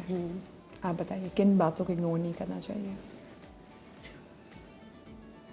सबसे पहले तो ये इग्नोर नहीं करना चाहिए कि आपको अगर लगे कि this person will not be a good parent to my children, या what you consider good parental skills, वो बॉक्स टिक करना मेरे लिए बहुत ज़रूरी था। और दूसरी चीज़, अपने आप से नीचे के तबके के लोगों से किस तरह उनका रवैया होता है, वो मेरे लिए बहुत ज़रूरी है। तो अगर उसमें मुझे कुछ खलक नज़र आए तो वो मैं कभी इग्नोर नहीं कर सकता। आप सोच समझ के फैसला करते हैं या फिर ज़िंदगी में रिस्क ना लिया तो फिर क्या क्या वाला एजेंडा है? आई थिंक दिल और दिमाग दोनों की अलाइनमेंट होनी चाहिए। हाँ, इन सिंक होना चाहिए। या can't just be a mental thing. तो आप यू टेक योर टाइम। हाँ, I think for me guidance, for me intuition, you know, दिल feeling सही होनी चाहिए। मेरे लिए अगेन बहुत ज़रूरी था टू हैव फाइनेंशियल स्टेबिलिटी। बच्चे मेरे यूनिवर्सिटी गोइंग एज के हैं और अभी भी मेरी काफ़ी जिम्मेदारियां हैं, तो जो भी मैं डिसीजन लेता हूँ सोच समझ के लेता हूँ फाइनेंशियली, लेकिन साथ साथ I am also a big exponent of spontaneity. तो अगर कोई चीज़ आपको पसंद आए तो कभी कभार अपने आप को इंडल्ज करना चाहिए और वो एक रिस्क लेना चाहिए, क्योंकि अगर आपको पसंद आई तो फिर आप इसी उम्मीद से करते हैं कि दूसरों को भी पसंद आएगी। आप लोगों को पहचान लेते हैं या फिर धोखा खाकर ये अकल आती है? नहीं, एक नज़र में पहचान लेती हूँ। एक नज़र पहचान लेती है। मैं बड़ा नाइव हूँ। मुझे लगता है कि लोगों को जिस तरह वो अपने आप को पेश करते हैं, फेस वैल्यू पे फेस वैल्यू ट्रस्ट कर लेना चाहिए, because why should people want to hoodwink you. तो मैं उस लिहाज से काफ़ी नाइव हूँ। आप मुझे बस ऐसे 3 हिंट्स ऐसे दें कि आप कैसे पहचान देती है अगर कोई शख्स फेक हो? इंट्यूशन, इंट्यूशन या या उसकी बात सेंस आ जाता है, एक एनर्जी, एक frequency, nothing obvious, you know. अच्छा, किन लोगों के साथ आपका गुजारा नहीं हो सकता? यार गुजारा तो सबके साथ हो सकता है, लेकिन वो कौन सी ऐसी आदत वाले लोग हैं जिनके साथ आपका गुजारा नहीं हो सकता? अगर मैं इसको थोड़ा easy because the point is कि कभी कभी आपके पास चॉइस नहीं होता है ना, गुजारा करना पड़ता है। ये नहीं कि वो आपके बेस्ट फ्रेंड नहीं बन सकते हैं, लेकिन गुजारा तो फिर करना ही पड़ता है ना। मैं ऑब्वियसली कोई रेपिस्ट हो, कोई मर्डर हो, कोई मतलब बहुत ही कोई क्रिमिनल किस्म का कोई इंसान हो, या बहुत ही यू नो, तो आप अपना फासला रखते हैं, आप अपना, लेकिन आपको हर किस्म का इंसान से आपका ताल्लुक वास्ता पड़ जाता है आजकल की दुनिया में, you know. So how do you gracefully, politely, with your boundaries and with distance, politely deal with people who you would rather not deal with, you know? आप बताइए। बेगम, बच्चे। अरे कि ये बताया कि गुजारा नहीं हो सकता किन लोगों से, ये बताएं। मेरे बच्चे कहेंगे देखिए क्या बात करती। हाँ, मेरी बेगम के बगैर मेरा गुजारा नहीं है। अच्छा, बगैर, और किन लोगों के साथ गुजारा नहीं हो सकता ये बताएं। किन लोगों के साथ गुजारा नहीं हो कि भाई सकता? इसके दोगले attitude लोगों issues के साथ, हिपोक्रिटिकल लोगों के साथ, झूठे लोगों के साथ, छोटी सोच रखने वालों के साथ। क्या किसी के जिंदगी से चले जाने से जिंदगी रुक जाती है? जिंदगी तो नहीं रुक जाती, लेकिन कभी कभार दिल जो है ना थोड़ा सा रुक जाता है। Heart breaks. Yeah, I think sometimes the heart kind of gets frozen or band or something. आपने अपनी जिंदगी में सबसे ज़्यादा किसकी कमी महसूस की किसी के जाने के बाद, अगर मैं बात करूँ तो? My father, when he passed away. आप कितनी क्लोज थे अपने फादर से? बहुत तो बेटियां तो बहुत होती हैं। How old you were at that time? It was recent. It was 2019. वही सारा तो उससे कोविड से पहले का टाइम है। कोविड से बिल्कुल पहले का टाइम है। Yeah. आप बताएं। वो time and tide waits for no person, right? तो जिस उम्र में हम आ गए, लोग यही कहते हैं कि अब हमारे बच्चों की शादी की उम्र आ गई और हमारे वालिदैन की जाने की उम्र आ गई। तो ये आप अपने आप को मतलब आदि तो नहीं डाल सकते, लेकिन अगर खुदा ना खास्ता आपके वालिदैन में से किसी कोई बीमार है तो जाहिर सी बात है वो डिटीरिएशन, वो बेबसी तो आप देखते हैं और उसे एक्सपीरियंस करते हैं। 6 महीने पहले अल्लाह ताला ने मेरी अम्मी को बुला लिया, और जब मेरी बर्थडे आई दिसंबर में, तो ज़िंदगी में इतने सालों के बाद पहली बार अम्मी के बगैर मुझे वो really hard. तो हर पहली चीज़ बहुत हिट करती है। बहुत मुश्किल है। मदर्स डे होगा वो हिट करेगा, पहली ईद होगी वो हिट करेगा। तो ये बड़ा एक मुश्किल टाइम होता है, बिकॉज मैं खुद इससे भी गुजरी हूँ। तो एक एक चीज़, पहली बर्थडे, इवन कि वो कहते हैं ना कि जो आप उनकी भी बर्थडे जो आएगी वो बड़ी मुश्किल होगी। Were you there with her? I was blessed. लेकिन क्या कर सकते हैं, you know, it's the one truth in life. जाना तो सबको है, बाकी सब झूठ है। मौत से बड़ी कोई हकीकत नहीं है। बिल्कुल। और हमें बस इस बात का एहसास होना चाहिए कि इट्स नॉट फाइनल। आप बस एक जर्नी आपने कंप्लीट किया है, और जहां आप जा रहे हैं इंशाल्लाह वो बेहतर ही जगह है। बेशक बेशक। और होता है बेसिकली है कि जब हमारे जो एक्टर्स होते हैं, अगर हम भी अपनी बात करें, क्योंकि मेरे पेरेंट्स लाहौर में रहते हैं और मैं यहाँ पे होती हूँ, अब तो एक वालिद ही मेरे, अल्लाह उनको लंबी ज़िंदगी दे। तो होता है कि आप कभी कभी एक शहर में नहीं होते और आपको तो शूट के लिए then you have to travel. So ये अगर अल्लाह की तरफ से मिल जाए कि आप उनके साथ के आखिरी टाइम में उनके साथ पास हो, तो उससे बड़ी बहुत ब्लेसिंग है। और कोई नेमत नहीं है। Yeah, but I also feel कि you know physically उनका जो जिस्म है वो नहीं है आपके साथ, लेकिन उनकी रूह या उनकी presence जो है वो हमेशा साथ वो रहती है। साथ रहती है। हाँ, and then you feel it. क्या इंडस्ट्री में अच्छे दोस्त मिलते हैं या बस जब तक काम है तब तक साथ है? नहीं, आई थिंक हर फील्ड में अच्छे बुरे लोग हैं और जेन्युइन और सिंसियर लोग हैं, तो इस इंडस्ट्री में भी ऐसे कुछ लोग हैं जो बहुत सिंसियर हैं। जैसा करो वैसा भरो मदिया। और मैं हमेशा कहता हूँ कि दोस्त तो आपके वो होते हैं जो शायद बचपन से आपके साथ हों, लंबी हिस्ट्री हो। रोज़मर्रे की ज़िंदगी में हमारी इंटरेक्शन और एसोसिएशन जिनके साथ होती है, दोस्त बनने से पहले वो आपके कोलीग्स बनते हैं। और अगर वो प्रोफेशनल जर्नी आपकी साथ गुजरी और साथ में म्यूचुअल रिस्पेक्ट हो, तो फिर शायद वो रिलेशनशिप एक दोस्ती के तौर पे बदल सकती है। लेकिन उसमें टाइम लगता है, वक्त लगता है। और क्योंकि हम अपनी आम जिंदगी में इतने मसरूफ हो जाते हैं और हम खुद सोचते हैं कि हम कोई बहुत बड़ा काम कर रहे हैं और बिजी हैं, और विच इज़ ऑल नॉनसेंस। इंसान को दूसरे इंसान के लिए वक्त देना चाहिए और होना चाहिए। अच्छा, उधार देकर भूल जाना चाहिए या कभी कभार उधार वापस भी मिल जाता है?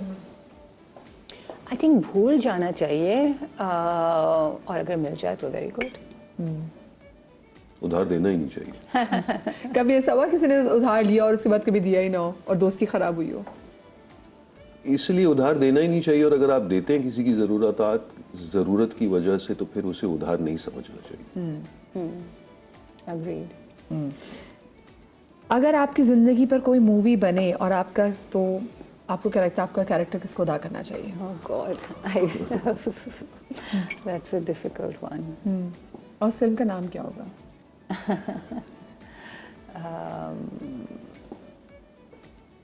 You start. मेरी फिल्म का नाम होगा मुंह फट। और निभाना जो बचपन का अली खान था, वो सबसे बेस्ट निभा पाएगा। Okay. So there's no one, huh? Basically, there's no one who can play Ali Khan.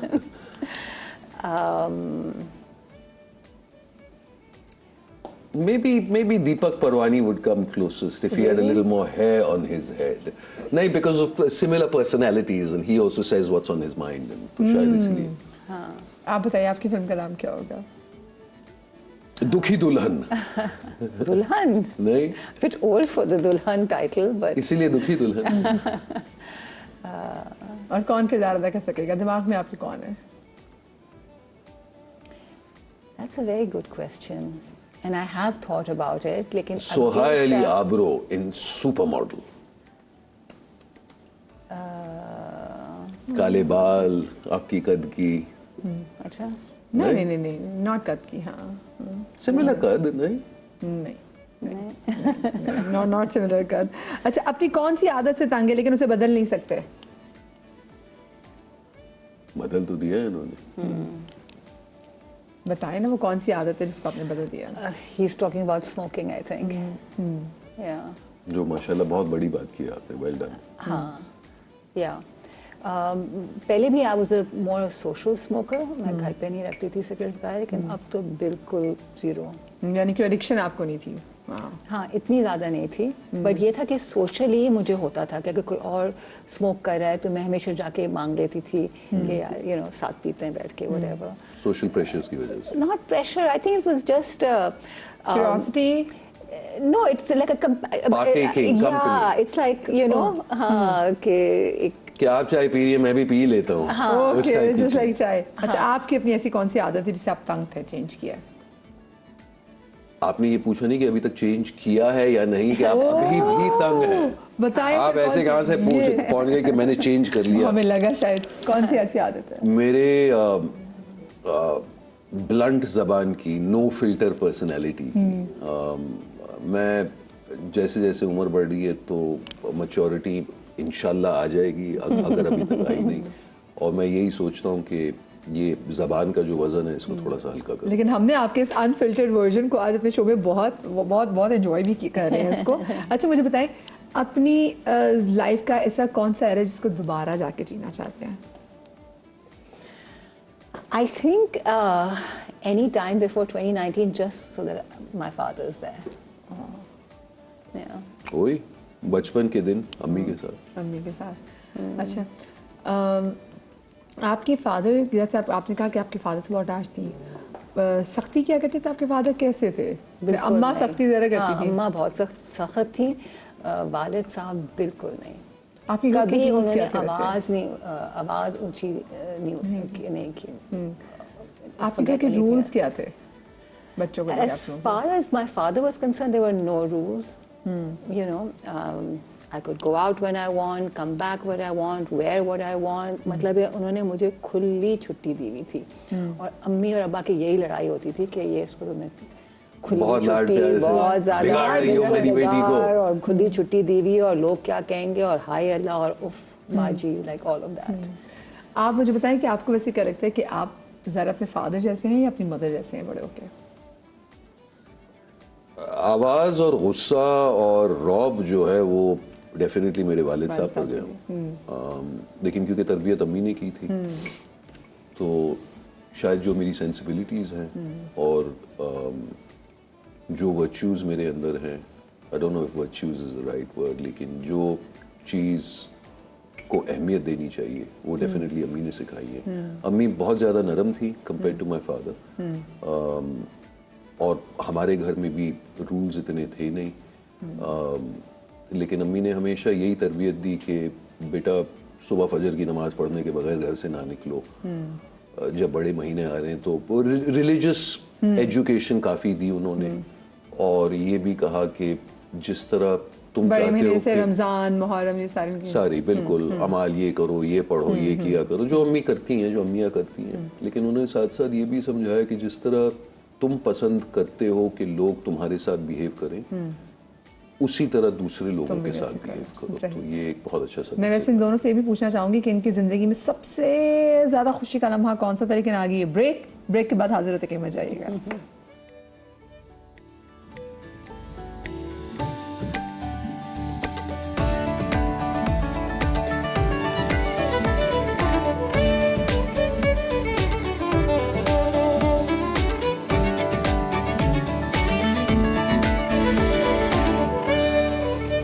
Welcome back after the break. और ब्रेक पर जाने से पहले मैंने एक सवाल छोड़ा था इन दोनों के लिए कि ज़िंदगी का वो एक ऐसा कौन सा लम्हा था जब आप सबसे ज़्यादा खुश थी? आई थिंक मेरे लिए तो it's all connected with my children. बच्चों के हवाले से जो भी माइलस्टोन्स हैं, उनकी पैदाइश, उनके जो भी माइलस्टोन्स हैं, वो जो खुशी होती है वो एक बिल्कुल अलग किस्म की एक डिफरेंट लेवल की खुशी होती है। आपके लिए ज़िंदगी का कौन सा लम्हा था? बहुत से लम्हे थे, कोई एक लम्हा मेंशन करना थोड़ा सा कम आसान है।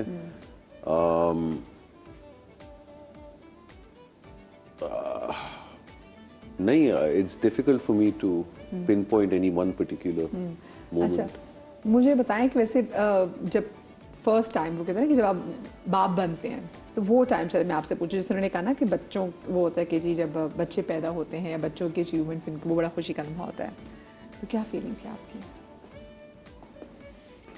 मेरा बेटा पहले आया और उसे जल्दी थी, लंदन में थे हम, वहाँ पे डॉक्टर्स होते नहीं हैं, तो मिडवाइफ से मुलाकात हुई थी और मुझे बॉम्बे जाना था किसी काम से। तो मुझे याद है कि मैं चांदनी को लेकर गया मिडवाइफ के पास, थर्सडे का शाम था। तो मैंने मिडवाइफ से पूछा कि बॉस मैं चला जाऊँ, वीकेंड के लिए जाना है, मंडे मॉर्निंग आ जाऊँ। कहती चले जाओ, आपको पैसों की ज़रूरत है, काम करना है, चले जाओ। मैंने कहा ठीक है जाने। जैसे क्लिनिक से निकल रहे थे उन्होंने कहा कि वैसे याद रखो कि फुल मून है तो बच्चे जल्दी आ जाते हैं। अच्छा, तो ऐसे जब आप डरा रही हैं मैं जाऊँ या ना जाऊँ, कहती नहीं चले जाओ। मैं बॉम्बे लैंड करता हूँ, चांदनी का लेबर शुरू हुआ, तो आई मिस्ड हिज बर्थ। और फिर दूसरी बार जब चांदनी एक्सपेक्ट कर रही थी तो मुझे सोफिया में, बल्गेरिया में एक फिल्म मिली, वो एक एक्शन हीरो वाली फिल्म थी, स्वॉर्ड फाइटिंग। तो मैंने अपने एजेंट से कहा कि यार ऐसा ऐसा है, पहले बच्चे की भी बर्थ मैं मिस कर चुका हूँ, मैं एज अ ह्यूमन बीइंग चाह रहा हूँ कि एक तो ये एक्सपीरियंस करूँ। तो फिर काफ़ी टू एंड फ्रो हुआ और फिर ये डिसाइड हुआ कि 3 दिन की छुट्टी थी, एक महीने के स्पेल में, फरवरी का महीना था, तो उन 3 दिनों के लिए मैं वापस घर आ गया। चांदनी पे प्रेशर आ गया होगा कि 3 दिन में करने। वैलेंटाइंस डे पे मैं वापस घर आया और उसी शाम को मेरी बेटी आई। तो मैंने उसे बर्थ किया था। तो वो मेरे लिए एक बहुत ही मेमोरेबल और खुशी का माहौल, जाहिर सी बात है। खुशी का माहौल। अच्छा, वैसे मुझे बताएं कि आपके कभी बच्चों ने कहा कि हम भी आपकी जैसे अगर आप मॉडलिंग में थी तो बच्चों ने कहा हो कि हाँ भाई मुझे भी मॉडलिंग में जाना है या मुझे एक्टिंग में आना है? मेरे साथ तो ऑपोजिट हुआ है। जैसे मेरी बेटी जो है ना, वो उसको सख्त एलर्जी है, like she is totally against this.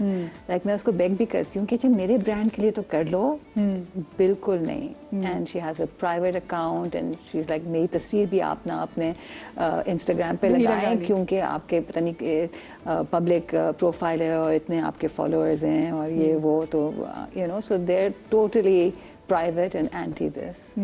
आप मुझे बताएं, आपके बच्चों ने कभी इस ख्वाहिश का इजहार किया एक्टिंग के लिए? मैंने शायद बचपन से ही कह दिया था कि मैं टांगे तोड़ दूंगा, सोचना भी मत। अपने बचपन से शुरू कर दिया, 15 साल के बच्चे ने, चेक करें। तो इतनी घसाई के बाद अगर वो लोग भी फिर बाप के पीछे पहुंचे तो फिर मेरी तरबियत का क्या फायदा। मैं देसी बंदा, मैंने बेटे से कहा तू वकील बन जा, बेटी से कहा तू डॉक्टर बन जा। अब बेटा तो वकालत पर निकल गया, बेटी ने 2 साल मेडिसिन का सोचने के बाद हल्के से कह दिया कि अब्बा आप नॉट फॉर मी। तो अब उन्होंने किस फील्ड का चुनाव किया है? She wants to read history, oh political science and history. ज़बरदस्त। अच्छा, वैसे मुझे बताएं, जिस टाइम में, जिस एरा में आप आई थी, उस वक्त लिटरली जो मॉडल्स पाकिस्तान की होती थी, सुपर मॉडल्स, उनको हम आज भी चेरिश करते हैं, उनको हम आज भी देखें तो हम कहते हैं यार वाओ, वो सच में मॉडल थी। जैसे आपने 80s और 90s के एरा के हवाले से बात की, आपको लगता है कि अब जो है वो मॉडलिंग का और जो फैशन इंडस्ट्री की जो डेफिनेशन है वो चेंज हो गई है? देखो, उस वक्त एक बहुत एक एक्सक्लूसिव क्लब था, यू नो, और सब पढ़े लिखे अच्छे फैमिली से ताल्लुक़ रखते थे और हर एक की एक अपनी पर्सनालिटी थी जो दिखती थी, यू नो। और वो सुपर मॉडल एरा था, not just in Pakistan but internationally also. कि आप वेस्ट में भी अगर आप देखें 80s 90s में जो सुपर मॉडल्स थी वो एक हाउस होल्ड नेम थी, वो एक पर्सनालिटीज़ थी, और वो उसको कहते हैं सुपर मॉडल एरा था वो। और बहुत क्रिएटिव भी होते थे उस वक्त। जी बिल्कुल। और वो मतलब है वो नहीं था ना फोटोशॉप ये वो, it had to be natural beauty, you know, it just lighting थी और मेकअप था, दैट्स ऑल यू हैड। तो वो एक एरा अलग था। अब आई थिंक यू नो उस किस्म की पर्सनालिटीज़ या उस अब काफ़ी ज़्यादा स्प्रेड आउट हो गया है, बहुत हर किस्म के लोग भी आ गए हैं, it's not so exclusive any more, you know. And I think थोड़ा सा डोमिनेट और प्रोफेशंस ने मॉडल्स पे कर दिया कि अब एजेंट्स भी आ गए हैं और वो फिर डिसाइड कर रहे हैं कि कौन मॉडल यू नो सक्सेसफुल है या नहीं है। यू नो पूरा एक चेंज हो गया है। चीज़ें बहुत होती है ना कि आप भी देखते होंगे कि आजकल जिसकी इंस्टा पे फॉलोइंग ज़्यादा है समहाउ उसको ज़्यादा कास्ट किया जाता है। और ऐसे ही जो टिकटॉक पे भी हम देख रहे होते हैं कि अब आजकल बहुत से ऐसे लोगों को भी जो है वो कास्ट किया जा रहा है जिनकी फॉलोइंग बहुत अच्छी हो। तो आपको लगता है कि ये ज़मानत होती है कि प्रोजेक्ट चल जाएगा? तौबा करें जी। मतलब बंदे की इनफिरादियत क्या है, आपके मिलियन फॉलो। मैं किसी सेट पे था अभी हाल ही में, ये बड़ा दिलचस्प है। तो मैं सेट पर पहुंचा, so girl jumps up and says hello sir, ये हे गुड आफ्टरनून व्हाट्स अप। आप मुझे जानती नहीं लेकिन मैं तो आपको ऐसे जी थैंक यू जी ये वो। एनीवे चेंज वेंज करके मैं नीचे आया, कोने में खड़ा होकर सिगरेट पी रहा था बाहर, तो दोबारा मिल गई, तो गपशप लगे। तो मैंने कहा आप मतलब इसमें एक्टिंग कर रही हैं, क्या कर रही हैं? मुझे किसी ने तारुफ तो कराया नहीं, तुम शायद कॉस्ट्यूम डिपार्टमेंट में हो, शायद प्रोडक्शन डिपार्टमेंट। नहीं जी मैं ये रोल निभा रही हूँ। सर अच्छा आपने मुझे पहचाना नहीं सर, मेरे टिकटॉक पे 8 मिलियन फॉलोअर्स, मेरे इंस्टा पे 1.5 मिलियन फॉलोअर्स। ऐसे मुबारक हो जी, मैंने माजरत से आपको नहीं पहचाना। नहीं सर अभी मुझे 200,000 रुपीज़ मिले, वो बंदा आकर मेरी वीडियो बना करके आया। सर अच्छा मुझे तो इस पूरे प्रोग्राम के इतने नहीं मिल रहे भाई, आपको इतने मिल गए। कहने का ये मकसद है कि जो चीज़ एक्सक्लूसिव होती थी वो अब आम हो गई है। जहां आपको टैलेंट और मेहनत की ज़रूरत थी, अब शायद लोगों को लगता है कि वो कोई पेचीदा चीज़, सनसनी खबरें डालें, उससे वो अचानक वायरल हो जाएंगे और वही उनका शोहरत का एक मकाम हो। लेकिन मैं कहता हूं कि मैं लंबे रेस का घोड़ा हूं, और जब तक आप कोई चीज़ आजमा नहीं ले। आप बच्चों का पूछ रहे थे, मैंने बच्चों से यही कहा कि देखो जो भी जिंदगी में करना जो भी करना है करो, मैं कभी कोई पाबंदी नहीं लगाऊंगा, लेकिन मैं सिर्फ इतना कहूंगा कि पढ़ लिख के वो चीज करो। तो अगर एक्टर भी बनना है, कैमरा के सामने यूं ना आओ। मैं 9 साल की उम्र से ऑन स्टेज मैंने जो ट्रेनिंग, सिमिलरली आप 4 साल की डिग्री पढ़ने जाएं, उसके बाद आप एक्टर बनना चाहते हैं, आप अपनी तकदीर आजमा लें, क्योंकि कोई गारंटी तो है नहीं इन एन एक्टर्स लाइफ। तो इसी तरह I think that you need to put in your time, you need to spend that time to actually learn a craft before you can present it, right. और आजकल लोग इतने instant fame के भूखे होते हैं। वैसे मुझे बताइए, आपको ये जो ट्रेंड है कि वायरल होने के लिए आप, हम देख रहे होते हैं कि कहीं कुछ हो गया तो आप सबसे पहले उस पर एक स्टेटमेंट जारी करते हैं या कमेंट करते हैं, उसके बाद फिर दूसरा हमारे देखते हैं कि फ्रेटर्निटी में से एक और शख्स उठता है, फिर वो उनकी बात का जवाब देते हैं और फिर उसके बाद पेजेस वो बात पिक करना शुरू कर देते हैं। So do you think it's deliberately कि आप कर रहे हैं कि चले आपको लाइमलाइट मिल जाएगी, या फिर वाकई आजकल हर बंदे के पास बहुत कुछ है कि वो शेयर करे? आई थिंक वाइकेरियसली लोग दूसरों के अचीवमेंट्स या फेलियर्स से जीना चाहते हैं, और वो एक गॉसिप की तरह लोग फिर उस पर कॉन्सेंट्रेट करते हैं और फॉलो करने की कोशिश करते हैं।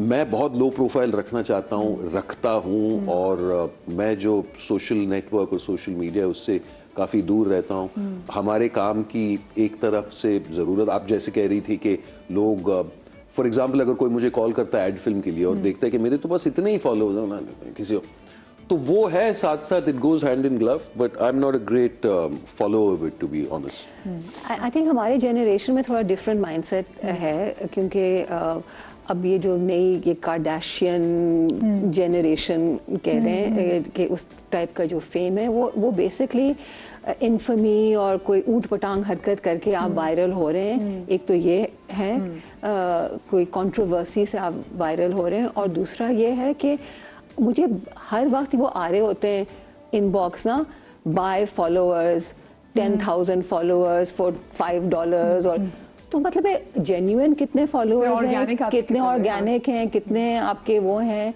So this is a very plus I think कि जिन लोगों की, माजरत आपकी बात काट रहा हूँ, पर जिन लोगों की जिंदगी में कोई ऐसी रेलेवेंट चीज है नहीं, ये एक जरिया है कि उन्हें लगता है कि वो इसके थ्रू रेलेवेंट रहें।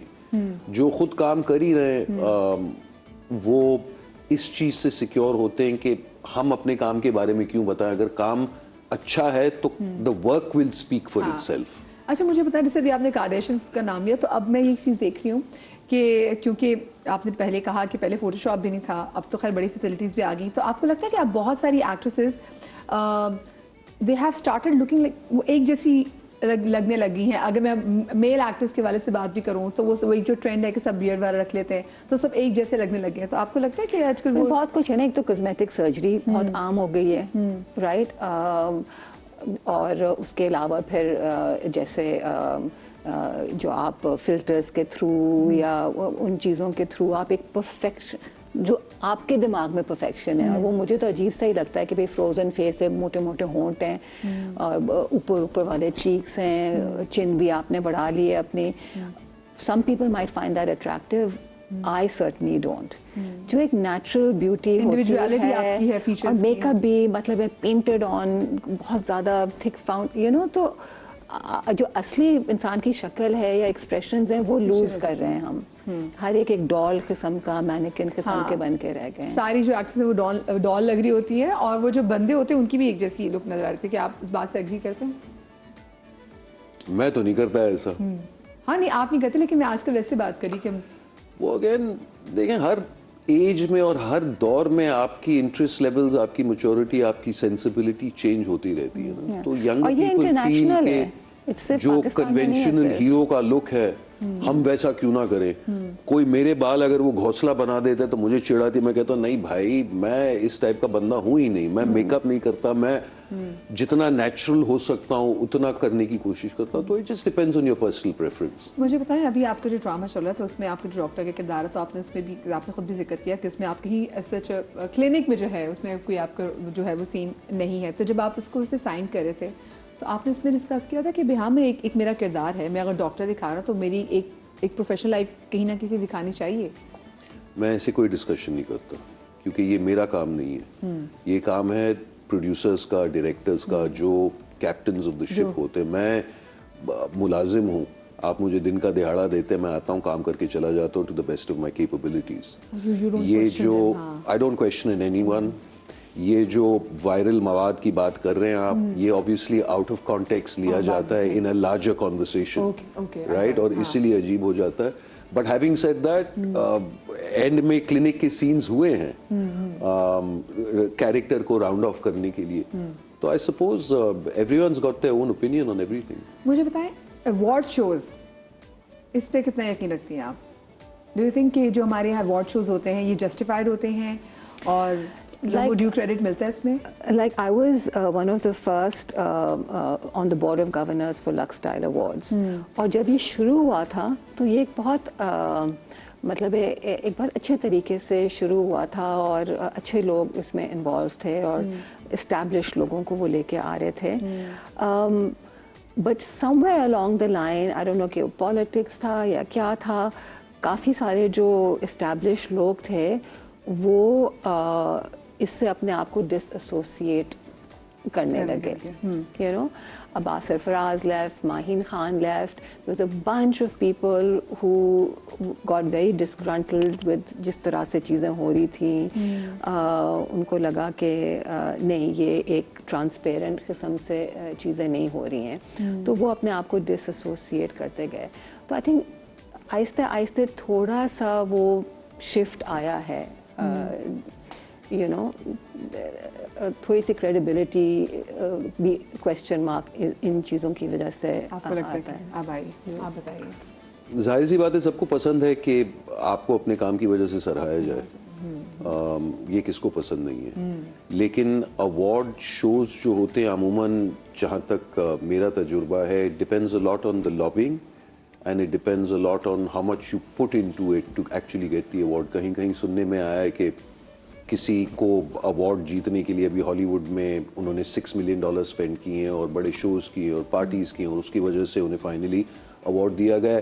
How much of this is true, how much of it is not, मुझे पता नहीं, लेकिन जाहिर सी बात है जब भी आप किसी को सराहते हैं तो उस बंदे में या बंदी में वो टैलेंट तो है, तो वेदर उनको उस साल अवार्ड दिया जाए या 2 साल बाद अवार्ड दिया जाए, it's just a way of establishing them and thanking them for the quality of their work. मुझे बताएं, आप लोग अपनी ज़िंदगी में किस चीज़ से खौफ खाते हैं? कि आपको लाइफ में, अब अल्लाह की ज़ात के बाद अगर मैं दुनिया की बात करूं, आपको किस चीज़ का खौफ है, किस चीज़ का फियर है? आई थिंक बस के जो हमारे चाहने वाले हैं, हमारी फैमिलीज हैं, बच्चे हैं, वो अल्लाह बस उनको खैरियत से रखे। यू नो, उनको लेके हाँ, कि बस वो ठीक रहें, खुश रहें। आप बिल्कुल यही। अब जाहिर सी बात है, अगर खुदा न खास्ता आपके कोई वालिदैन बीमार हों तो फ़ोन का खौफ रहता है कि रात को फ़ोन बजे, खुदा न खास्ता क्या हो गया भाई, और टाइमिंग से फ़ोन कॉल आए और टाइमिंग से कॉल आए तो यू नो, तो लेकिन जब वो वक्त गुजर जाता है तो बिल्कुल यही कि अल्लाह ताला बस बच्चों को ठीक रखें, अपने हिफ्ज़ व अमान में रखें, उन्हें कुछ हो नहीं जाए। हालांकि बच्चे भी बड़े हो जाते हैं लेकिन फिर भी एज अ पेरेंट आपके लिए हमेशा वो बच्चे ही रहते हैं, तो वो खौफ तो रहता है। आपके बच्चों में आपको क्या लगता है कि कौन, किस में आपकी ज़्यादा झलक दिखाई देती है आपको, बेटे में या बेटी में? दोनों में। मेरी पर्सनालिटी जो है, parts of it have come in both my children and I hope the good parts of it, तो अल्हम्दुलिल्लाह आई कांट कंप्लेन। और आपको कुछ कहते हैं ना कि बेटी आपको एक टाइम पे ना बिल्कुल उसकी अपनी माँ की परछाई इसमें दिखाई देने लग जाती है, बाप को अपनी माँ की। सो आपको अपनी बेटी में अपनी आपकी वालदा की दिखाई देती है, कुछ ट्रेट्स नजर आती हैं? जरूर, दादी की जरूर, बिल्कुल बिल्कुल, तरबियत रही है तो क्यों नहीं। आप मुझे बताएं कि आपके बच्चों में कौन से आपको लगता है कि हाँ इसमें मेरी ज़्यादा झलक दिखाई देती है? आई थिंक माई सन, मेरी बेटी बहुत संभली हुई है, बहुत सेंसिबल है, बहुत ठहराव है, वो बिल्कुल भी मेरी तरह नहीं है। जैसे मैं बचपन में बहुत जज्बाती और रिबेलियस और यू नो अनकन्वेंशनल रही हूँ, वो बहुत अपने मतलब है संभली हुई है और अपने वालिद पे रही है। वालिद तो बिल्कुल नहीं है, आई डोंट नो वो किस पे गई है, बट मेरे बेटे में थोड़ा है वो जज्बातीपन और थोड़ा गुस्सा और वो क्या आप उसमें देखती है कि ये तो मेरे वो वर्जन है जो मैं और बल्कि लड़का का उसकी version है। वजह से मुझे अपने आप को बहुत करेक्ट करना पड़ा है, क्योंकि इनिशियली जब वो गुस्सा दिखाता था, बदतमीजी करता था, तो मैं उससे डांटती थी या मैं गुस्से से पेश आती थी। फिर मैंने सोचा एक दिन कि मैं कह रही हूँ कि ऊंची आवाज़ में नहीं बात करो, गुस्सा नहीं करो, और मैं खुद ऊंची आवाज़ में उसको कह रही हूँ और गुस्से में कह रही हूँ, तो I M contradicting my self. तो फिर मुझे अपना बिहेवियर करेक्ट करना पड़ा कि भाई आप आराम से, तमीज़ से, प्यार से ये बात कहें ताकि आप एग्जाम्पल सेट करें। अच्छा, अपने बच्चों की तरबियत करते हुए ऐसी कौन सी चीज़ें थी जो आपने सोचा था कि मैं ये नहीं करूँगी और ये ज़रूर करूँगी? आई थिंक जो मेरी वालदा की जो सख्ती थी ना, वो मुझे बहुत डिस्टर्ब करती थी बचपन में, और क्योंकि मुझे वो एक बिल्कुल ऑपोजिट अपने फादर की जो वार्मथ और फ्रेंडशिप और लविंग एक जो चीज़ मिली थी, और वो मुझे बहुत अट्रैक्ट करती थी। तो मुझे ये था कि मैं भी अपने बच्चों के साथ ना ये दोस्त बन के रहूँगी और उनको बहुत प्यार दूँगी और उनको मतलब वो स्ट्रिक्ट किस्म का पेरेंट मुझे क्योंकि नहीं अक्सर से बनना ना है। कि माएँ बेचारी वो बैड कॉप खेलती हैं, हाँ, वो गुड कॉप बैड कॉप खेलने में ना अम्मा ही सख्त हो जाती है, क्योंकि बाद में अम्मा से ही पूछा जाता है कि तुमने क्या तरबियत की थी। हाँ, लेकिन मुझे लगता है कि सख्ती से बच्चे नहीं, वो बल्कि रिबेलियस हो जाते हैं। जितनी आप सख्ती करेंगे उतना ही वो आपसे डिस्टेंट होते जाएंगे बच्चे। आई थिंक अगर आप नरमी से, प्यार से जो बात आप समझाते हैं ना, जैसे मेरे वालिद को कुछ कहने की ज़रूरत नहीं थी, लेकिन I never wanted to disappoint him, right, because वो ही ट्रस्टेड मी सो मच। तो हमेशा ये था कि मैंने इनका ट्रस्ट कभी नहीं ब्रेक करना है। तो I think that for me was more effective. आप मुझे बताएं, आपने अपने बच्चों की तरबियत करते हुए ऐसी कौन सी आपको था कि ये चीज़ मैंने करनी और ये चीज़ मैंने बिल्कुल भी नहीं करनी? मैंने बच्चों को बच्चों की तरह कभी ट्रीट नहीं किया। जब वो बच्चे भी थे, मैंने उन्हें हमेशा यंग एडल्ट समझा, तो मैंने हमेशा उनको एक लेवल की तरीके से बात की है। मैंने कहा वो गिरते थे, मैं उनको उठाता नहीं था, कहता तुम गिरे हो, तुम उठो, उठो, घुटने पहुंचो, फिर आओ, फिर मैं प्यार करूंगा, लेकिन ये एक्सपेक्ट मत करना कि मैं दौड़ता दौड़ता हूँ। तो मैंने वो बेबी कभी नहीं की ना, और मैंने हमेशा उनको तालीम के बारे में, पढ़ना लिखने के बारे में, मजहब के बारे में ये सारी तरबियत दी। और exactly what Atiya is saying, practice what you preach. तो मैं ये नहीं कहता कि नमाज पढ़ो और खुद नहीं, मैं खड़े होके इमाम बारगाह लेकर जाकर जनाजे की नमाज पे, ये सारी चीजें मैंने खुद उनको, तो वो एक हमेशा उम्र का फासला ना देखते हुए एक एडल्ट टाइप रिलेशनशिप रखी है। तो अगर मैं कुकिंग कर रहा हूँ, मैं बेटे को साथ लेके, बेटी को साथ लेके, तो बेटी अब बेकिंग करता है, बेटा मेरा ब्रेकफास्ट बनाता है। अगर मैं कुत्तों की तरबियत कर रहा हूँ तो साथ, अगर मैं गार्डन, सब साथ, ताकि हैंड्स ऑन एक्सपीरियंस। और जो भी मैं करता हूँ, ऑब्वियसली कोशिश करता हूँ कि उन्हें एक अच्छी चीज सिखाई जाए, बुरी चीज तो कोई वालिदैन नहीं सिखाता। तो एज ए रिजल्ट अगर मैं गुस्सा भी करता हूँ तो वो गुस्सा नाजायज नहीं है, उनकी अहमकाना हरकत की वजह से मैं कर रहा हूं, ताकि दोबारा वो ना करे, ताकि वो उस चीज से सीखे। और वो कभी इस तरह वो लेते नहीं है कि बाप हमारा खामा खा गरज रहा है, उनकी बेवकूफी की वजह से गरज रहा है ना। ये बच्चों को लग रहा होता है कि वो बेवकूफी करे? डेफिनेटली लगता है। चले जी, टाइम का पता ही चला। ये मुझे शो के आगाज में कह रहे थे कि भाई 2 घंटे हम अगर 11 बजे तक आपके साथ बैठेंगे, मैंने कहा टाइम का पता नहीं चलेगा। Thank you so much Atiya, आपका thank you so much Ali, आपका अल्लाह आपको शादाबाद रखे और अल्लाह पाक आपको भी शादाबाद रखे और आपको हमेशा औलाद के गम से महफूज रखे। जिंदगी तो आपसे कल मुलाकात होगी। अल्लाह हाफिज। इंशाल्लाह।